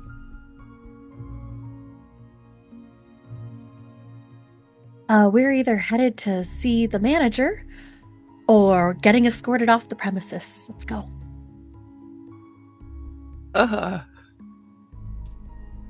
I think as we kind of see Lucas start to almost scared scurry past Subra, he goes past the bank of makeup mirrors, and he is not visible in them, as his bane that is currently afflicting him is not visible in mirrors.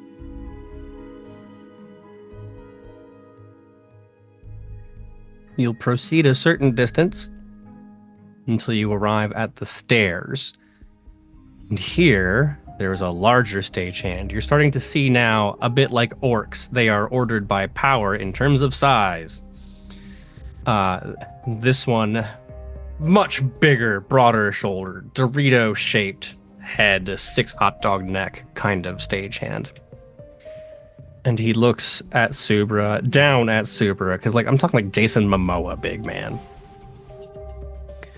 Looks at you, looks down at his clipboard, looks at you, looks at the clipboard. Well, I don't have you on here. Are you a new arrival? The director wants to go in a different direction, and so I am the new choreographer. No, new chore. And you see him just reaching for a pen, writing down the line. And your entourage? I need my assistance. Assistance. Well, this is a surprise. I don't have a room ready for you, but if you'll take the second on the left upstairs, we'll see to it all your needs are tended to. Thank you. Finally, good service around here. The amount of deference is shocking to all parties involved, and it will perhaps make slightly more sense as you ascend the stairs and make it to this next level. If you've ever been behind stage or even on a movie set, you can tell how important someone is by 2 things. 1, how big the dressing room is, and 2, how fancy the thing on the door is. And in this case, the hallway is quite long, but there are only 2 things visible for you. Second room on the left, not labeled at all. Super, you can open that door. We'll talk about what's inside it later. The only door in this entire hallway that has something on it is a big, big gold star, comically large considering the size of the door. And then below it, in a beautiful calligraphy font, Lucy Bly. I'm gonna sprint to that door. Well, Subra, where are you going? Lucy's in that room. Fucking Lucas looks to Blake. Who's Lucy? A small human.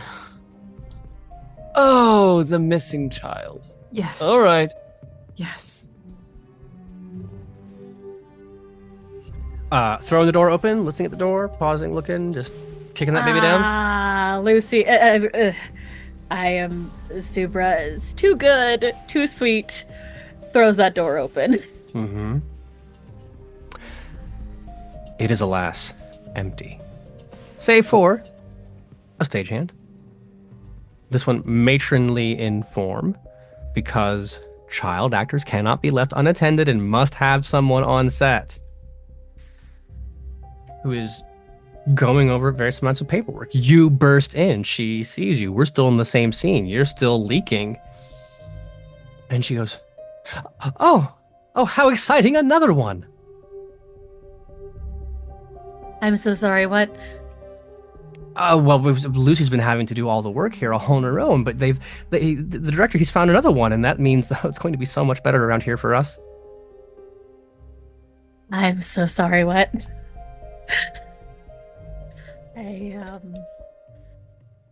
What?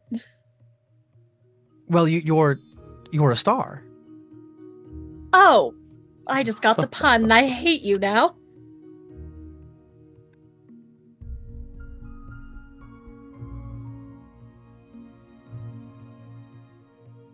$10 I've been waiting for this moment. What?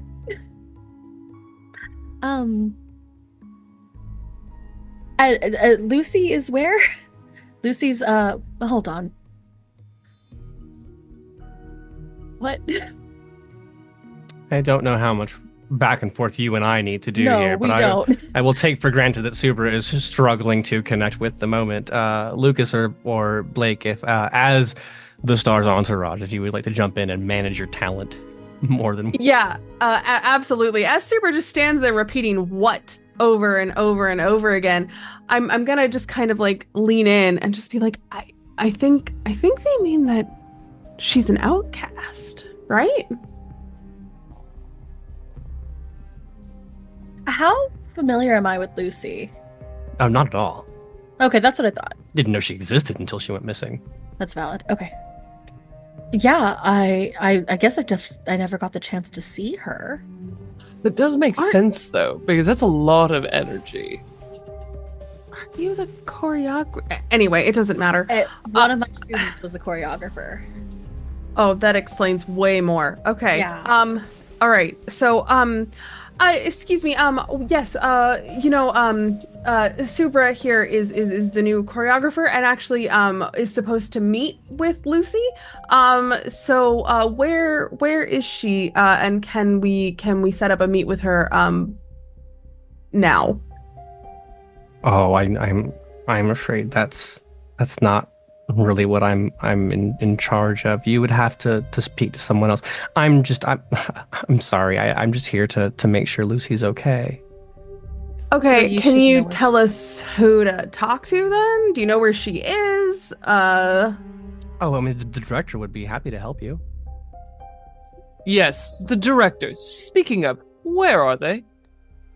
Oh, I don't. And what you realize very quickly, stagehands are limited to a very specific set of tasks. And when you try to push that programming outside, it is Westworld. They're like, doesn't look like anything to me. So they will give you unsatisfying answers unless it deals immediately with their particular purview. Okay. The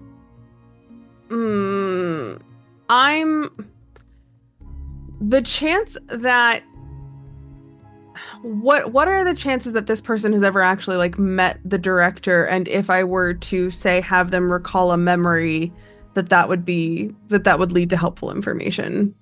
Give it a shot. Okay.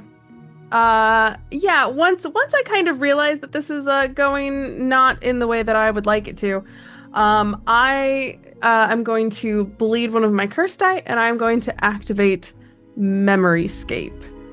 I project a recreation of one of the target's memories into the space around you for everyone to see. If it's a mortal, I can choose the memory. And I assume that she is mortal. Am I assuming correctly? No. Okay. Well then, that's fun.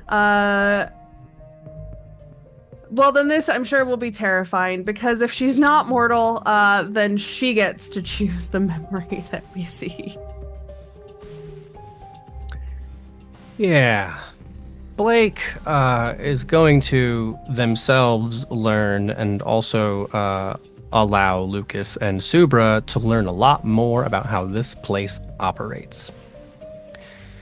Because Blake has probably never seen or met or heard of the creatures that operate as servitors of the plains, the myriad of ways that life can take shape beyond here. And the memory that comes immediately to mind for this particular person is it's a plea for help. Because as the room darkens and dims, you see an impid creature, imagining bony facial features, leathery wings, no hair, but like a soft sloping back, kind of like egg-shaped head. Little three-pronged toes, three-pronged hands. And there's a vague sense of just like flying through the openness with notes of the same thing you got from Subra, that big emptiness.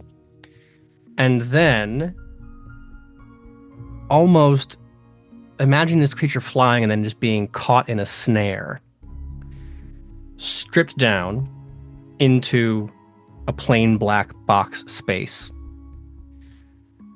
And a gentleman walking forward, very small, tight goatee, big, thick, I went to NYU round black glasses, bald on top, but still around the side, Sweater over a shirt with a tie,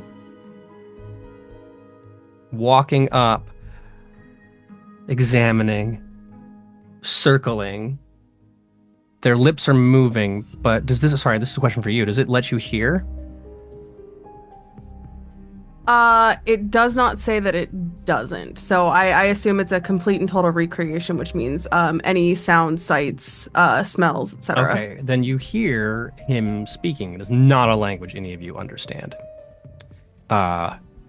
It's atonal. It's the grammar seems based on like repetition and echo. So as he speaks, he lowers his voice, and then that timbre reflects differently off the room, which seems to mix in some kind of way. You will recognize it plainly as sorcery, but you can't disentangle the ritual or how it works. And as he speaks these things, you see the creature shift. That the middle of the three claws splits, and now it's a hand, and it starts to change color. And then you see the skin kind of peel open and then fold back, and now it's those theater blacks. And when the transformation is complete, this impid creature has been transformed and bound by this sorcerer into what you see now.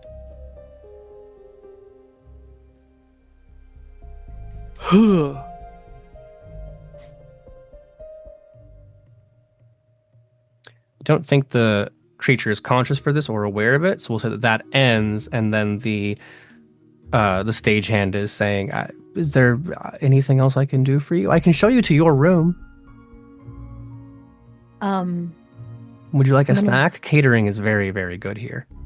I'm gonna look at Blake and Lucas and ask them, do you want to see the director? I think we have to, dear. Yeah, I think so. I'm very sorry for the thing that comes next. And I'm gonna grab a chair and throw it at one of the mirrors. And in my truly booming star Karen voice, celestial Karen voice, just go, I demand to see the director. This is not going to work. Excellent. Dance moms. Gotta love it. Floor stays where it is, but stretches out. You see the standard horror movie effect when someone gets pulled down a hallway, right? Happening to the furniture, to the stagehand. You're left alone on this blank hardwood space. Everything snaps back into this black box. Just enough room for you all to be comfortable. It's not claustrophobic because you can't really tell how far away things are. And then the feeling of being lifted up, you get that riding an elevator upward feeling. You plop straight through. There's not that you can look up and see, but as it's moving through this space, it comes eventually smashing through the floor of another stage. You're still in a box. It unfolds like a gift present would. And then you realize that you can hear again, you can see again. You are on another stage, to the right and to the back, moving away from the audience. So there's front of stage, back of stage. Not backstage, but back of stage, sweeping off into the wings, reminiscent of like a 30s or a 40s musical number. So you see the women who have their long tights and they're kicking up. The background is swinging. The words will perhaps become eminent to you, or gain meaning for you as the lead actor begins to come down the stage towards you. It's springtime for Hitler and Germany. Deutschland behind. That is where you arrive, smashing through. Winter for Poland. And everyone freezes. There's a tremendous amount of tension on the stage as you're looking around and seeing everyone looking at you and panicking. And then a solo beam of light in the audience turns on. And halfway back in the theater, in the middle row, you see a round gentleman in a sweater with a tie, a tight goatee, and thick, thick glasses. You can just see him, just the tension, the one angry blood vessel. Guys, I think that's the director. Excuse me. Excuse me. Excuse you. Ruining yet another of my shows. Stay hands! Screaming, and then Oh no. they're starting to come forward. Not running at you, but Lucas is going to run at the director. Right there with you. excellent. Let's make this initiative then. Ah. Yeah.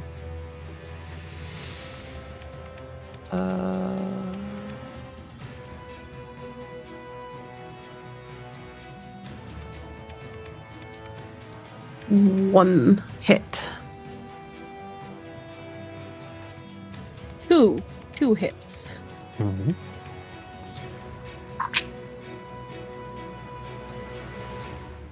Three hits. I like it when it's easy in order like that. So Lucas, and then Subra, and then Blake. And I have rolled the director's die. I apologize for that in advance. And then the We're stage gonna get hands. murdered. Stage hands will go last. And there are 3 of them because there are 3 of you. In this opening round. So, Lucas, you start to charge forward. It is almost a trick of the light, a trick of the mind, because as you jump, I'm assuming like leaping off the stage, you're not running to the side or whatever. You're gonna hurdle these chairs up towards him, right? He is frighteningly nimbly, I think, jumping like across the seats and the chair backs. Mm-hmm. And like using the armrests. So as you're doing that, you see him stand up, and in the future, assuming you survive, there will be a bit of comedy with a man of this stature appearing as dangerous and smug as he is trying to, because when the director gets out of the seat, he is not that much taller. This man is about 5'2". So he stands up as you come off the stage, and he sets his clipboard down. And as he sets it down, there's a sound like a deck of cards shuffling. And he activates his illusion power. And now this theater begins to fill up with directors.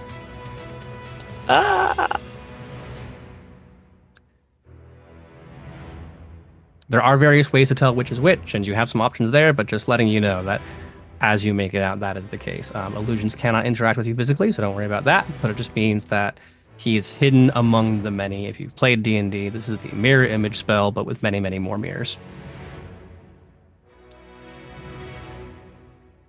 That said, let us have you do athletics and dexterity, because that will determine how much distance you cover before the illusions start to populate, and might make it easier for you to find the real director in the future. That is 2 successes. 2, excellent. 1 is a hit. You can use that second to buy additional effect. So instead of making it like 1/3 of the way, you can make it 2/3 of the way to him. Yeah, I think that I'll write off the first one. It's just like he's very capable of scaling these chairs. But the second one, I think he takes kind of an uncanny jump over them, that he jumps further than normal mortals should be able to, as he becomes more and more visibly his hungry lineage. We get 2 sound effects. We get the card shuffling, and then we also get that whoosh as as Lucas demonstrates a preposterously, obviously non-human vertical leap. Yes. Subra, to you. So mad. So angry. Super start I start running towards the director and then realize that I have a long range weapon. And do I have to reactivate brutality? Yeah, every scene. Hell yeah. I'm gonna reactivate brutality. I am, for purposes that will become clear, also going to reactivate that the slipping off the mask again. Mm-hmm. That bleeds down to 1, right? That gets me down to 1. Yeah, don't go lower than that. Well, You won't like we'll it. See. Probably not. It does. It might actually be useful, but both of those combined, I think I'm going to try to shoot. I would also like to demand, where is Lucy? I'll deliver that line with all the desire you can muster. Oh man, I have to act this. Yeah, just firing the first arrow and going, where is Lucy? Normally you put the punctuation mark at the end of the sentence, but I like the way Subra negotiates. So ranged combat and dexterity. It's not going to be made harder by Lucas's presence, because Lucas is way higher in the air than Lucas should be. Oh man, I've bleeded almost all my curse dice, so none of they're not wicked.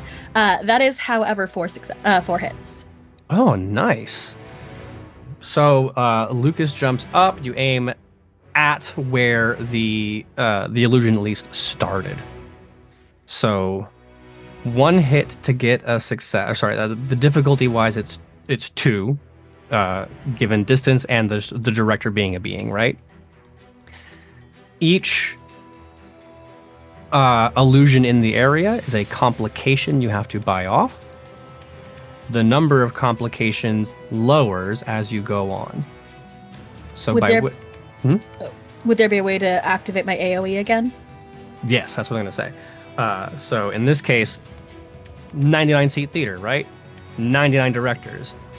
AoE can take out a great number of them. So roll a d10 for me. All right. Boop, boop.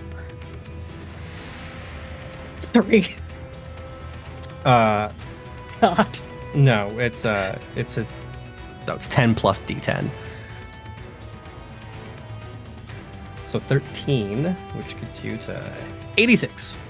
Yay! 86 out of 86 directors on the wall, I guess. Mm-hmm. Whew. That burns 2 of my hits, right? Mm-hmm. Or 3 of them. So I've got 2 left. Mm-hmm. I think there's one more thing I can do, but it's kind of weird. I don't think it's going to work. And that is to use, where did I put it? Is this a separate action? I think it would be. It takes up a hit, so it is just fuck, what are they called? Shit. Trick? Trick, yes. Yes. That's a separate action then? No, tricks are fine. Can I use instant hatred? I'll describe for us and the audience what it does. I lost all of the liquid in my throat. Instant hatred. Your target ends up attracting negative attention from strangers. They gain the destroyed reputation status effect for the rest of the scene. My hope is, if there are enough stagehands who don't love the way they've been treated, we get them on our side. Mm-hmm. Well, I can't think of any stagehand who does not love their job and have 0 complaints about it. So, yeah, attracting negative attention from strangers. I will take it you can either do the stagehands, of which there are 8 in the immediate vicinity. Will affect some number of those. Or the cast members. The actors would also work. Which would you like to do? I think I'm going to take a page out of a different musical and rally the people. Mm-hmm. Excellent. Well, this is incredibly on note because we've learned over the course of this scenario some important things. Remember, in the train car, very, very early, Lucas discovered the people there are not happy to be there. And as you burst into the scene here, they were terrified, not of you, but of the director, because they know what happens when things go wrong. And when you smite this person, showing the director is weak, we are here to challenge him not to be like this. The cast members find that little bit of something to push them forward. So we'll say that the cast generally is a mass of people. We'll give them a pool for harm that they can kind of take as a group, and they will act as a group towards stagehands, such that they can keep you all from being attacked. Yeah? Which brings us to Blake Sweeney. So we've already established that I can tell at a distance if a body can be inhabited because there is a light on inside. Am I able to tell, based on this ability, which of these illusions are, or which of these directors are illusions, and which one is the real director? The illusion says that it's convincing enough to appear as the original thing. To which I assume means they are giving off all the same amount of detectability. I don't have a crossbow. And I'm not particularly agile, but I have some abilities that neither Lucas nor Super do. And I have the ability to cast a little psychic damage. So I'm going to bleed one of my curse die and cast Dissonance. And I'm going to make an attack with Empathy with the stunning tag if it hits. So it would be Presence and Empathy. Presence and Empathy. Fantastic. Okay, so I got 7 successes. So here's what I'd like to do. One of my powers, or one of my abilities, as a dead, is status effects. When casting spells with the psychic attunement, bleed a curse die to apply the effect to a second target. So, with my 7, I would like to cast Dissonance on a second target. So that's 2 of those dice, and then there are 5 left. So I would like to activate the area trick for both of those attacks. So I still have like 1 left over, but that way I do 2 very large bursts of AoE in separate areas and hopefully take out a ton of these illusions to really thin down their numbers. Yeah, can I do that? Oh, I mean, it makes sense to me. You can do all kinds of cool shit when you roll 7 hits. Yeah. Not that Subra would know. Oh. So unnecessarily rude of me, and I apologize. I got 5 before. Yeah, that's right. That's the first time I think ever playing with Claire that I've seen 5 successes. But then what's your last hit for, Blake? You can add damage, you can take momentum, you can move things around. Yeah, I think we'll just take the momentum because momentum is going to be useful, I think. Especially if we need to make something not end poorly for us. So that brings it to 6, I believe, and now. That sounds correct. Started with 3, bought 2 at one point, bought another 1. That's 6. Mm-hmm. All right, roll 2d10.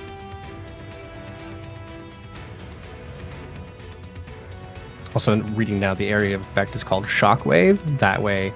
Shockwave, okay. Yeah. The people at Path spent a lot of money on those words. We don't want to... That is true. So do you want the total number or the individual numbers on each die? Individual, please. 7 and 8, respectively. Excellent. So we're down to roughly about half the seats in this theater are empty. To the bottom of the initiative order we go. This is where the cast acts, and this is where the stagehands act. There were 3 that were fairly proximal to you. One of which was designated for Lucas, who is no longer in the zip code of the stage. which means one of you between Subra and Blake will be getting 2. The other is 1. I'm rolling a d10 for each of you. 7 is Subra. You're the one who's going to get hit twice. At this point, you both roll your defense, which is your stamina.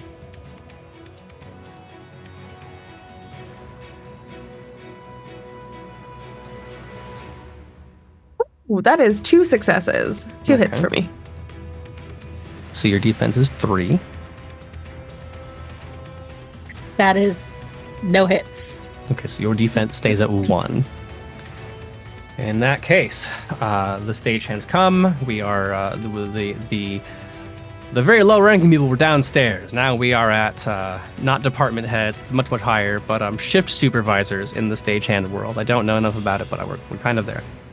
Which means for Subra, the first one lands 2 hits.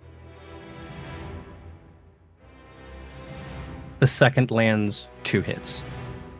Okay, so let's talk about armor and taking damage. Yeah, so you subtract your armor from the damage. So that has removed.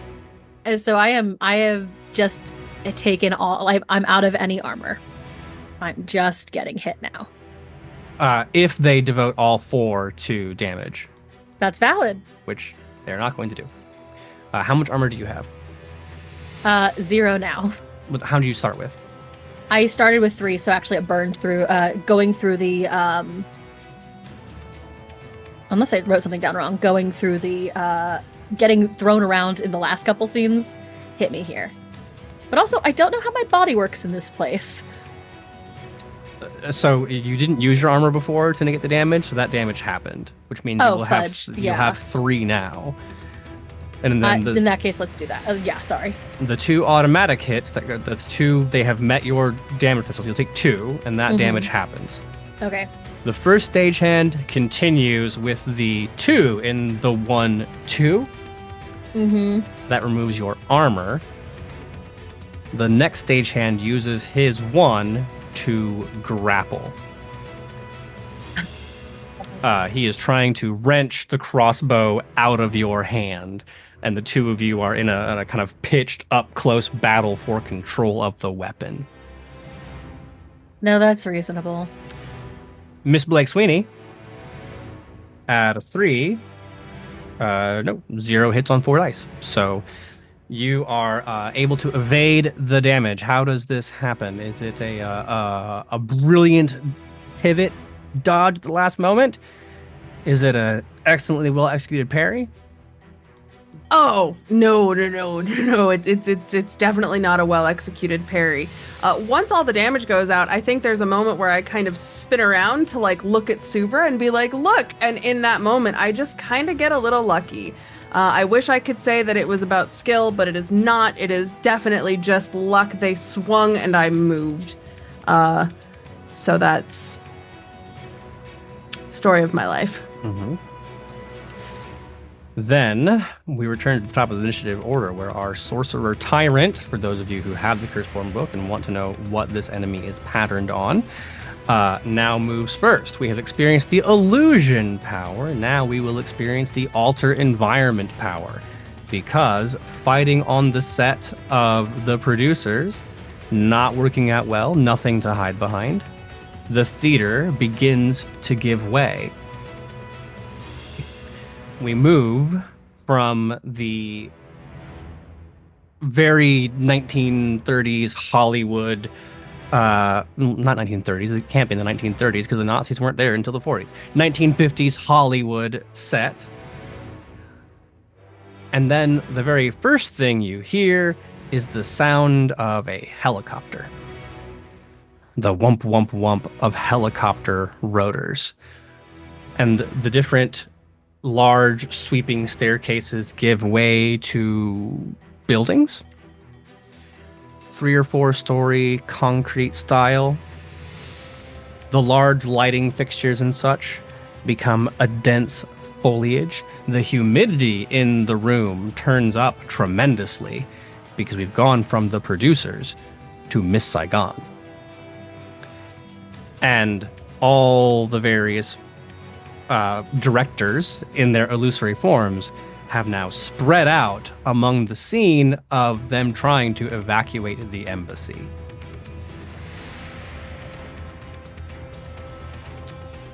Lucas Somerset, we go to you.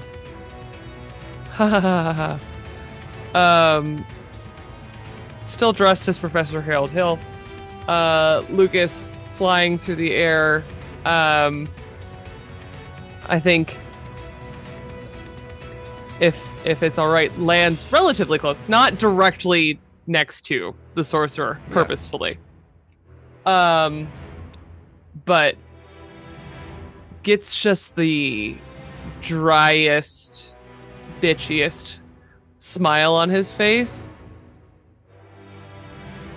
You seem very lonely. Let me help you with that. And is going to reach out, flick his wrist, and I would like to bleed 2 curse die and activate Personal Predator. Character chooses a target within medium range, commanding the target's shadow to attack. This creates an animated shadow that uses the Fright template and has the incorporeal and unusual anatomy and vulnerable fire qualities. The shadow remains physically connected to the target, causing the target to suffer the grappled status effect until the shadow is destroyed. The shadow fights until destroyed or until the scene ends. I like this idea, and I have a great direction to go from it. Will you roll, let's call it Cunning and Esoterica? Sure. Trying to determine what the odds of you casting this on the sorcerer are. Ah, yes. Oh, that sounds like a bucket of dice. I like your odds.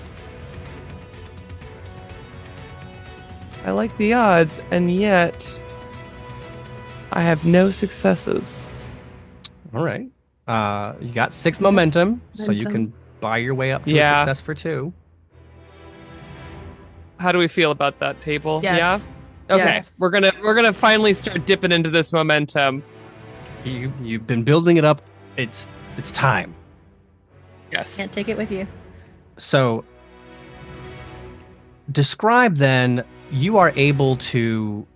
There's just something that gives it away.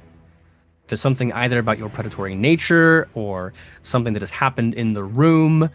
What is that one small detail that you are able to pluck out that allows you to correctly identify, discern between the illusory and the real?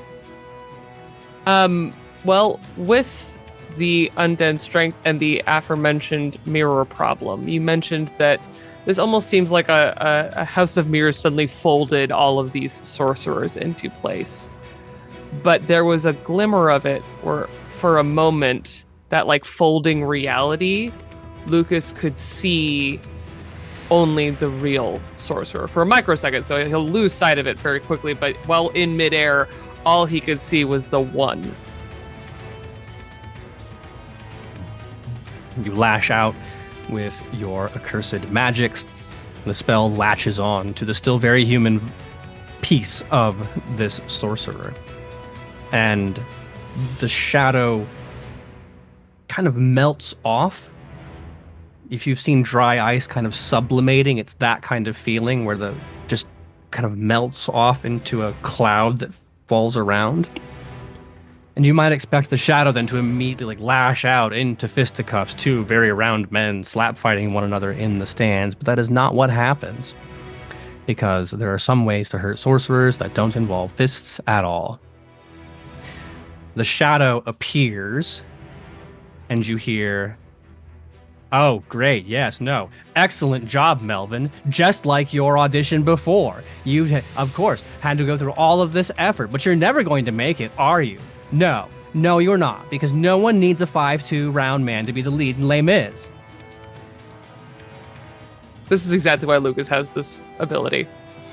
And the cold, cutting voice of this sorcerer's deep regrets of past failures is now lashing out at him. Delicious.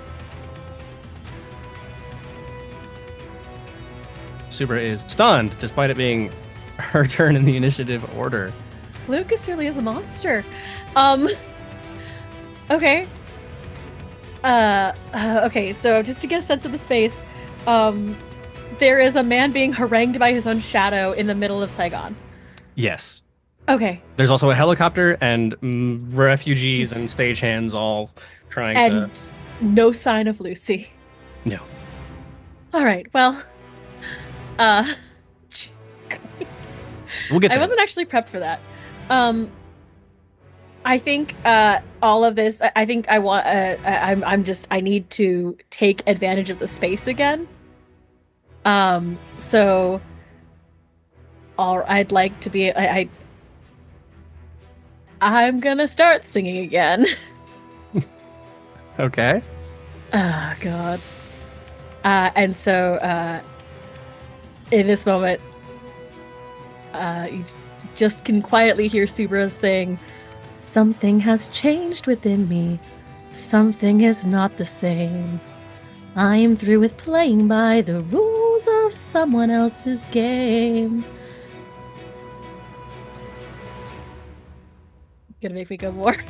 No. I'm enraptured. Tell me what happens next. We've established that you can change the scene through changing the song. Mm-hmm. And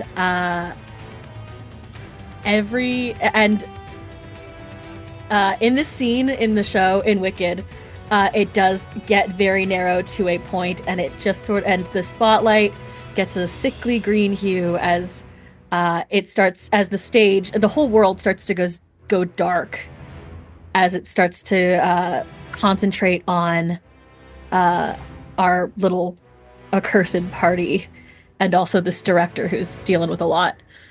Go ahead. Yeah, and all of the city and all of Saigon is starting to kind of melt into something that looks a lot more green and a lot more clockwork than it did before. Excellent. Removing the cacophony, removing the extra bodies around, limiting the amount you have to deal with by zeroing in the scene to a deeply close personal moment. Appropriate for the director currently. One thing, though, I will say you are being grappled still. So singing and defending would be a mixed action. Will you look at your pool?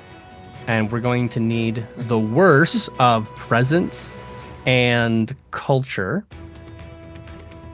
or close combat and might. Damn. Well, based on what you know about me, I would say that close combat and might are gonna be the things I have to roll then. I had an inkling. Well, fuck me, I guess.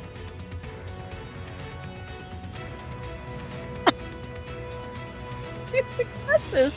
Excellent. Specifically, not a wicked success, but a 10, and I'll take it. Yeah. Everything is a wicked success. Die. So 2 hits is enough to successfully perform the song, and also you can either break the grapple or you can stay grappled and just sing this song while mauling the shit out of this stagehand. Yeah, I think this Tarantino-esque revival of Wicked is simply not going to do well. If anything, I don't know what color these stagehands turn when they get stabbed, but it isn't green, as I'm going to take my crossbow bolt and just jab into this thing's face. Excellent. The second piece, of course, is unfortunate because we know what happens when you stab a stagehand. Oh, fudge! Yep. And you found one of the workplace safety stagehands. So the person who is responsible for, among other things, ensuring that there are no fire hazards. Red tape? Fire. Okay, well. So he's going to burst into flames, in a way, setting this part of the stage alight. Can you roll athletics and dexterity for me? I think I'm gonna die. I can. Oh wait, this is fine. You have hit points left to go. It takes 6 before you get to near death. You're not even bloodied yet. Your armor is still intact. How's that result? I got a lot of 7s. Okay. You can spend momentum to upgrade and escape it. Otherwise, you will be gaining the aflame tag. Can I Burning tag. Can I have a momentum so I don't become a comet? Especially when you put it like that. Oh, Yeah. yes. Two momentum, but yes. I would like 2 momentum so that I do not become a comet, please. Spending those 2, doing the stab, and then the shove after, critically important, as the creature tumbles back, and then column of flame in a very Old Testament kind of way. Didn't realize they were going to do pyro for this show. Well, the stagehands all have very different shows they were in. You'll remember this stagehand was coming from Miss Saigon. Blake Sweeney, your turn. You have seen a tremendous number of things happen in the last little bit here. I Subra have. very nearly catching fire. Kai ripping someone's trauma out of them and then giving it a knife so it can stab the person. Yeah. So obviously, like, we're still in the stage, but, like, are we still in the theater? So, like, there's still... Okay, great. So, Oh, wait, I'm no. going... Sorry, my bad, no.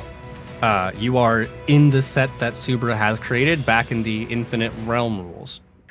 Okay, so I would like to find cover, because I need a safe place to put my body. And I specifically phrase it that way because... Kids, stay with me, because I am going to activate Creepy Doll. I only have 1 cursed die left. I don't want to bleed any. Cursed die just requires me to hold a die. So I am going to activate that. I'm going to activate Creepy Doll, and I am going to inhabit Subra's crossbow. And I'm going to take over the crossbow, and I'm going to shoot at the stagehand that is following me before I was able to duck away into cover and hopefully not have to worry about that stagehand anymore. Well, 2 things are important. 1, don't miss, and 2, don't critically miss. Oh, God. Well, don't say that. Don't shoot anyone else. Okay, all right. Well, I've never been a crossbow before. So are we going to call that dexterity and ranged combat? Because that's what Subra was rolling? To the extent that a crossbow can be dexterous, I suppose, for want of a better skill set. Sure. I think as the crossbow performs, it is probably technology and not ranged combat, but... Oh, I mean, I can do that for sure. That's even better. I like that. That is 1 hit. With 2 enhancements, because I am doing the thing that is the object's purpose. Yeah, so it counts as 3. I get that. So I'm rolling the defense right now, and I need you to know I've rolled 110. There are 2 dice left, so this is going to come down to it.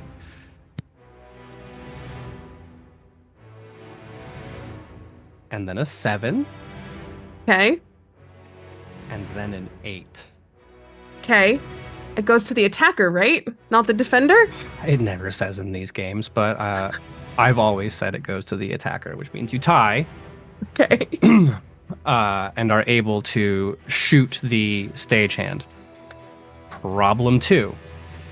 We know what kind of stagehands they are. Now the stage is more on fire. Great. Cool. This takes a full turn you're inhabiting, right? So you are not going to have your body back until we return to your initiative order. Correct, yes. Godspeed and good luck.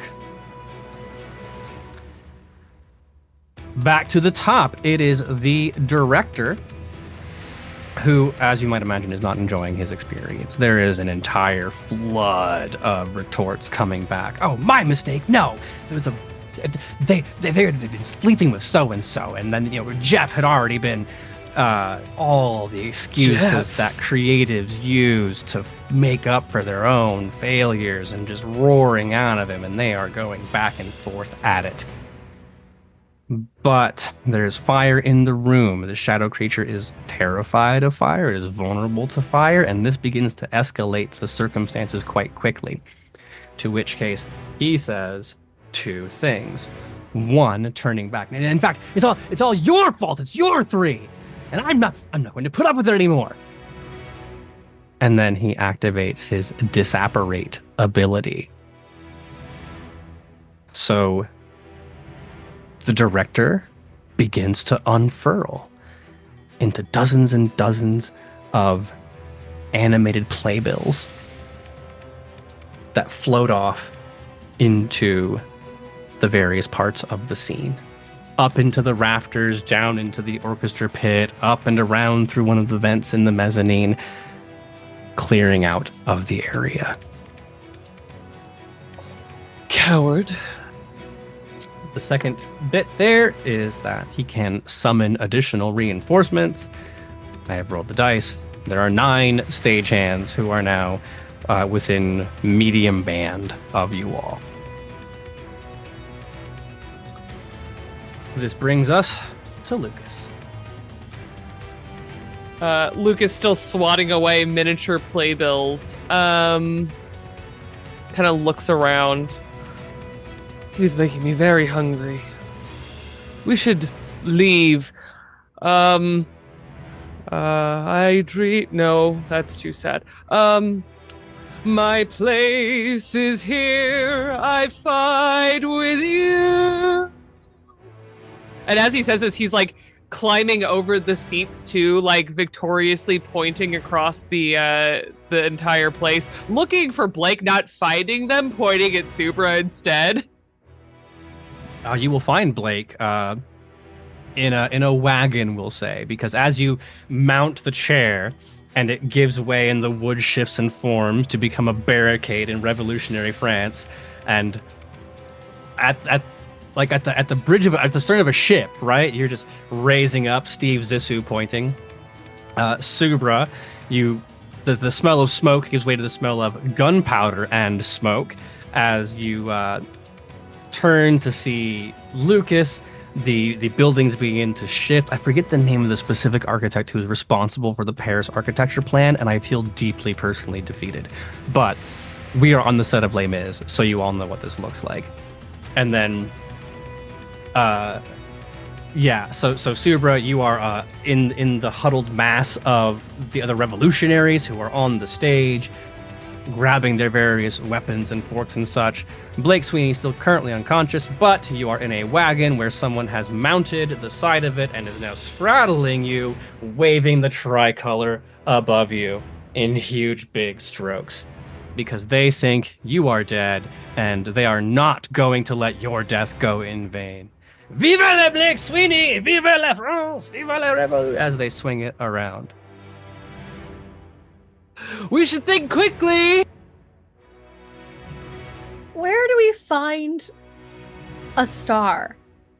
If not... Where do we find Lucy?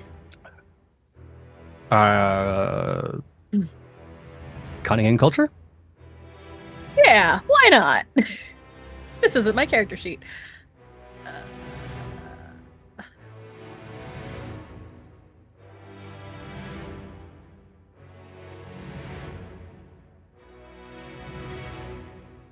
Three hits.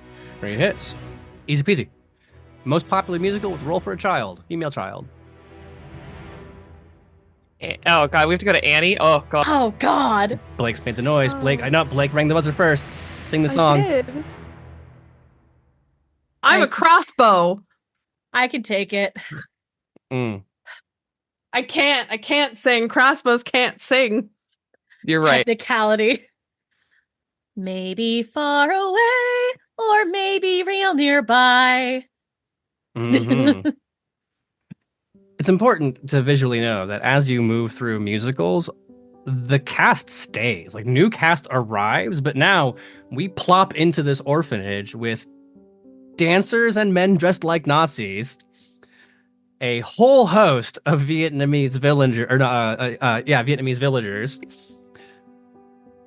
various like Munchkin extras from Wicked and witches, an entire army of French revolutionaries, and now orphans. But there it is, sitting on one of the beds, lit in their solo light, singing in a glorious, beautiful child's voice. Lucy belting out. It is haunting. It is good. Do you know the way that Subra made you feel proximity, right? That voice activates the like ethereal core of just ripping at the heartstrings. Blake taking the role of someone sleeping on one of the beds. Still with the tricolor above. And there's Lucy, and she is singing a song that you will never hear anything like this so long as you will live.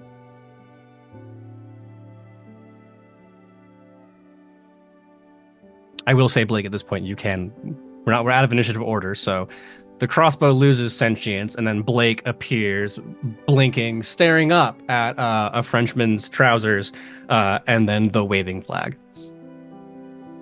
Just shove myself out from underneath this man's crotch.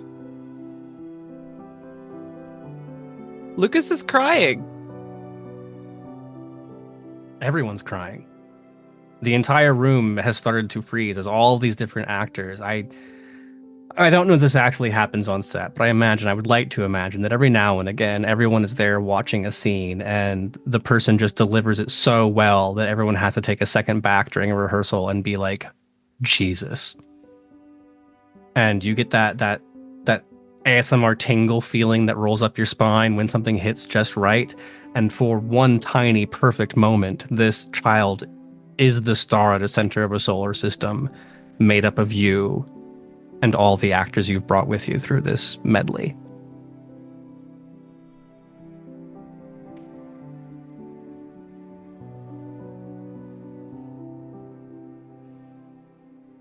Okay. Is it? Well,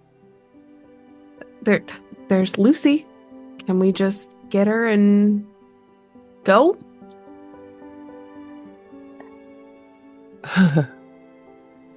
It's different than the rest of these people. You know, I was only half joking before about performing a liminal to get out. But what if we do end the Music Man?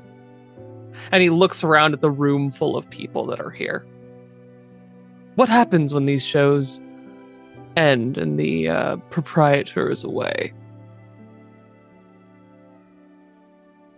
It's awfully liminal, don't you think? Yeah. We can probably end the show here. Well, I forgot how Annie ends. I usually am feasting by the time it's over. Okay, first of all, it's a delight. I can sing the last lines, the lines from the finale song. Well, let's take it to its conclusion then. Without having to make you go through the musical, it is a genuinely heartfelt performance where Subra playing the role alongside another star, Lucas occasionally taking up too much scenery, as is his nature, but giving you credit for being aware of the moment, right? And Blake desperately trying to be out of view because has never seen the musical, does not know the words, and does not want to be called upon to perform a role. No, never. It's just sitting slightly off screen with the tricolor French person on the left, and then one of the Nazi dancers on the right. We've become really good friends, actually. Getting a lot. It's so moving. You might become a musical theater fan after this, after all. Yeah. And so you sing, and you perform, and the show ends. And as is true of all rituals, theater has them as well. Everyone bows, everyone shakes their hands, the costumes are removed, the makeup is removed, and at a certain point you'll have to go to the stage door. When you are there on the threshold, there it is. That's the stage. That's it. And we just take them all with us? Lucas is gonna try. Yeah. I'm gonna grab Lucy's hand and indicate that she should grab the person next to her so that people start holding hands like what you would for that final curtain call. Mm-hmm. But I'm gonna start walking towards the door. You open the door. It is the same experience as before. There seems to be a cliff at which the light from this universe does not pass further. But unlike the inky blackness that was there in the previous instance, it is now a gentle white-orange glow. A late sunrise. Subra, you take the step through, and then Lucy, and then on down the line. Yeah. So Subra takes the first step. Foot lands on cold New England concrete as you exit the stage door of the theater we began in. And your hand behind you held by teeny child fingers, Lucy comes along. And the line will proceed. But this is not the right time and the right place for so many of these people. And as they come out, you see their bodies in a way that is familiar to Lucas, that the misty feeling of an emotion being pulled up and brought somewhere else. Or Blake, the way that when you are incorporeal, the world seems like it's got that little bit of Vaseline on the camera lens, that slight bit of wrongness as the universe attempts to correct itself. And so the gentleman who was born in 1890 and then played a very senior fellow in the producers gets pulled away to the place that he belongs. Rewinding back into the ongoing fabric, the libretto of our lives, until he is at places, until he is back to one. The last person through the door, I believe at this point, would be Lucas. He waits for every single one of them to leave. And then so you step out. The parking lot is empty, and you see Subra, Lucy, and Blake standing there. I assume Subra's crying. Blake, what's that face like? I think I'm just talking to Lucy. If Subra is crying, there's an amount of consoling that she is not capable of doing, and Lucy's just been through a lot. So I think Blake would spend this time kind of like talking about how amazing she was in the performance and how, she's very, very skilled and she should be very proud of the work that she's done, because all of her hard work shows. And just trying to like have that conversation with her. And then that, Lucas, is what you find. Lucas steps out, straightens up his dreadful three-piece suit. Well then.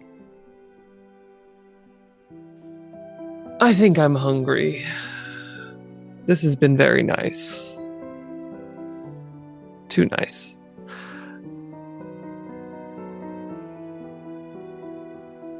Suffice it to say, we will move on to the epilogue from there. There'll be a small amount of consternation in the city as Lucy returns, but being of a similar nature to Subra, give you the credit to be able to have the conversation and be like, let's not tell anybody about the secret dimension we went to, right? No, Lucy's in on it. And your involvement will be concealed in that way. Her parents are thrilled to have her back.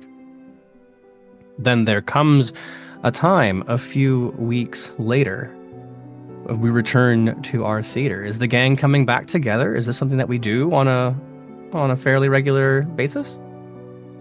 Yeah, I think it is. Lucas loves this. Yes, and yeah, I'm getting into it. There may be something to this. So slowly I'm coming around. Maybe eventually we'll get to a theater that's not this one. But for now, it's a good place to be. And of course, Subra is part of our group now. So, Lucy, of course, a star student in your class. Absolutely. Weird choice for them to try to really insert as many dance numbers as they did into the Woods. Sondheim famously not great for dance numbers. But alas, they persevere.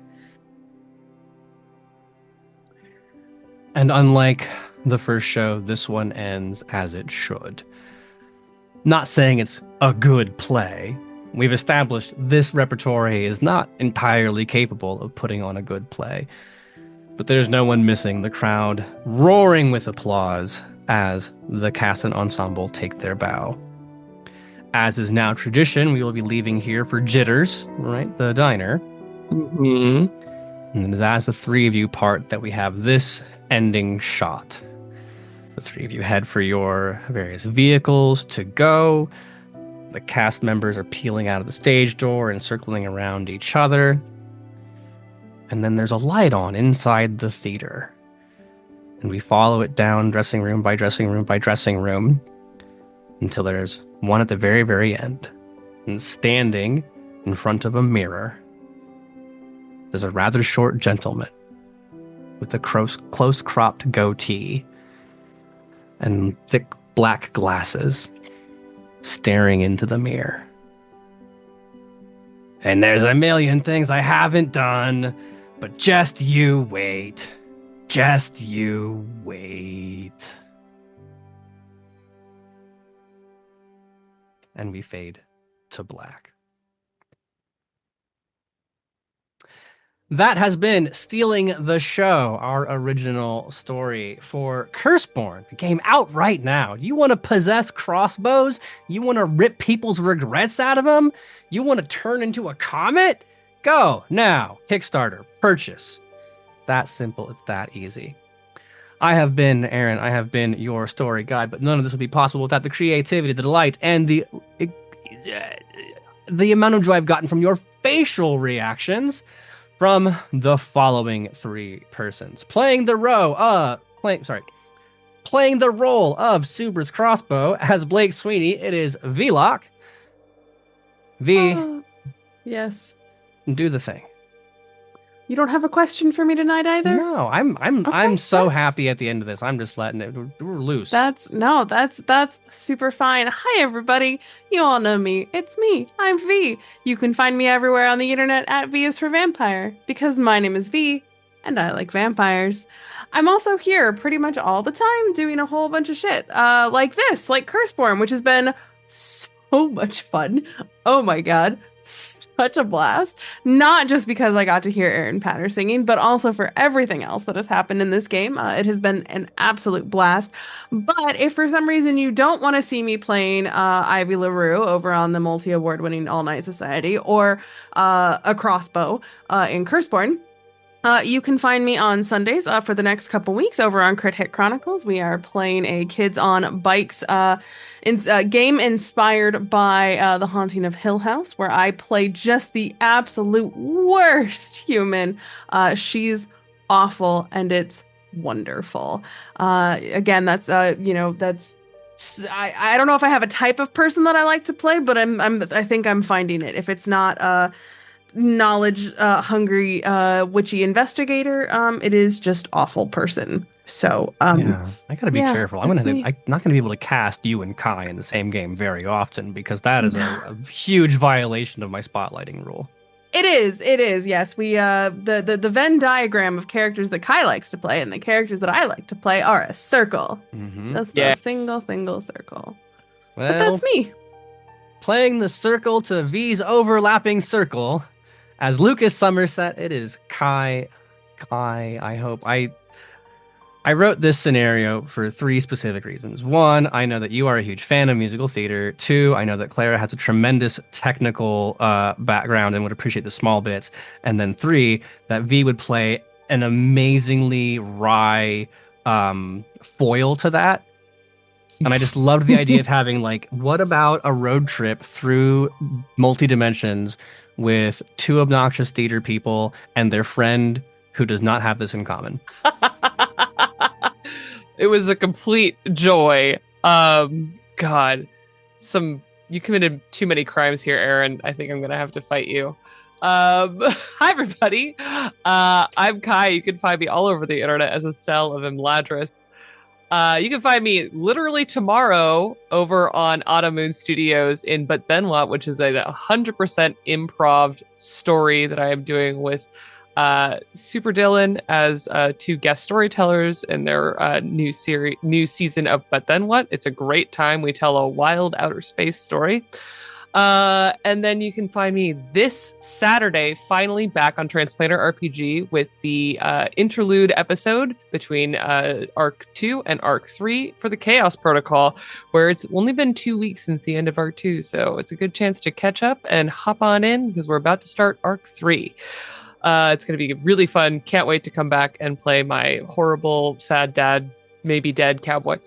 And then back on the Doomsayers on Sunday, and the loop continues where I am over on imminently in like minutes, and also in a week over on Happy Jack's RPG in Outrunners, which is a Starscape adventure.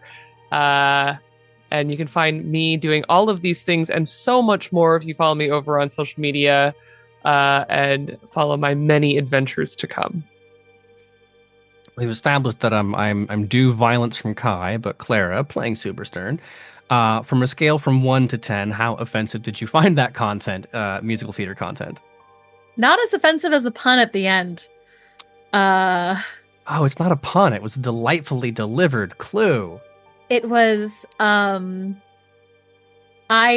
you have usurped John Wick on my list of enemies. John Wick, the game designer, not John Wick, the character. I need to make that very clear. Well, where can people find you having more fun than you get to have here? Wow, all over the internet as clearly _golden. I'm over here at Queen's Court Games, playing games fairly regularly. I think I'm on the next thing that airs after this, maybe. Maybe? No, be sure. No, you're not. Never mind. Mm-hmm. Pretend that doesn't exist. Nope. Am I? No. Oh, What's fair. next? Spoilers. All right. Well, get there. All right. Well, that's probably getting cut out. But yeah, I'm here at Queen's Court Games playing games. Also alongside V, I am playing a vampire in the All Night Society as Maya Lagasse. I don't remember anything I do other than this. All of my stuff is in intense pre-production. So if you keep an eye on the hellscape that is Twitter, you can probably figure out where I am next. And I am Aaron. I've been your story guide. I'm always your GM. You can find me GM all kinds of things. For one, the most award-winningest Vampire the Masquerade podcast on the planet, the All Night Society, or heaps of our back catalog. I will also be making an appearance on October 30th at RP Geeks. We're going to play some View Scream again, which is going to be a whole big heap of fun.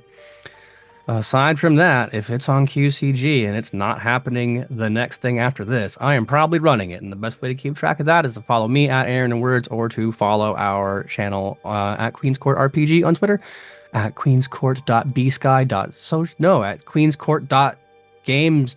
Oh, the blue sky link will be in chat. queenscourtgames.qcg.social? Yes, that one. Facebook, Instagram. I don't know what you're into, but you can find us there. The second best thing to do, aside from watch more of our content, is to come hear the conversation we're going to have about all the different things I put these people through. Because if you have $5, you can exchange that $5 for access to the Patreon, where, among other things, you'll get the talkback episode that we're going to record imminently, all the previous ones, and V, not one, but how many? 2 original art pieces every month from our ongoing campaigns. I think also, in the near future, we have finally found a game that allows us to monetize their content and hide it behind a paywall, so you might just get your very own private QCG content just for you. But the only way to know for sure is to sign up on Patreon. Let us know. I'm going to take your money. I'm going to give it to Kai. What did this time? It's true. Aside from that, that is all for us from now. We will be here next week, but 2 hours ago, with more spooky adventures. It is Halloween season, so we have something creepy for you. Until then, bye for now.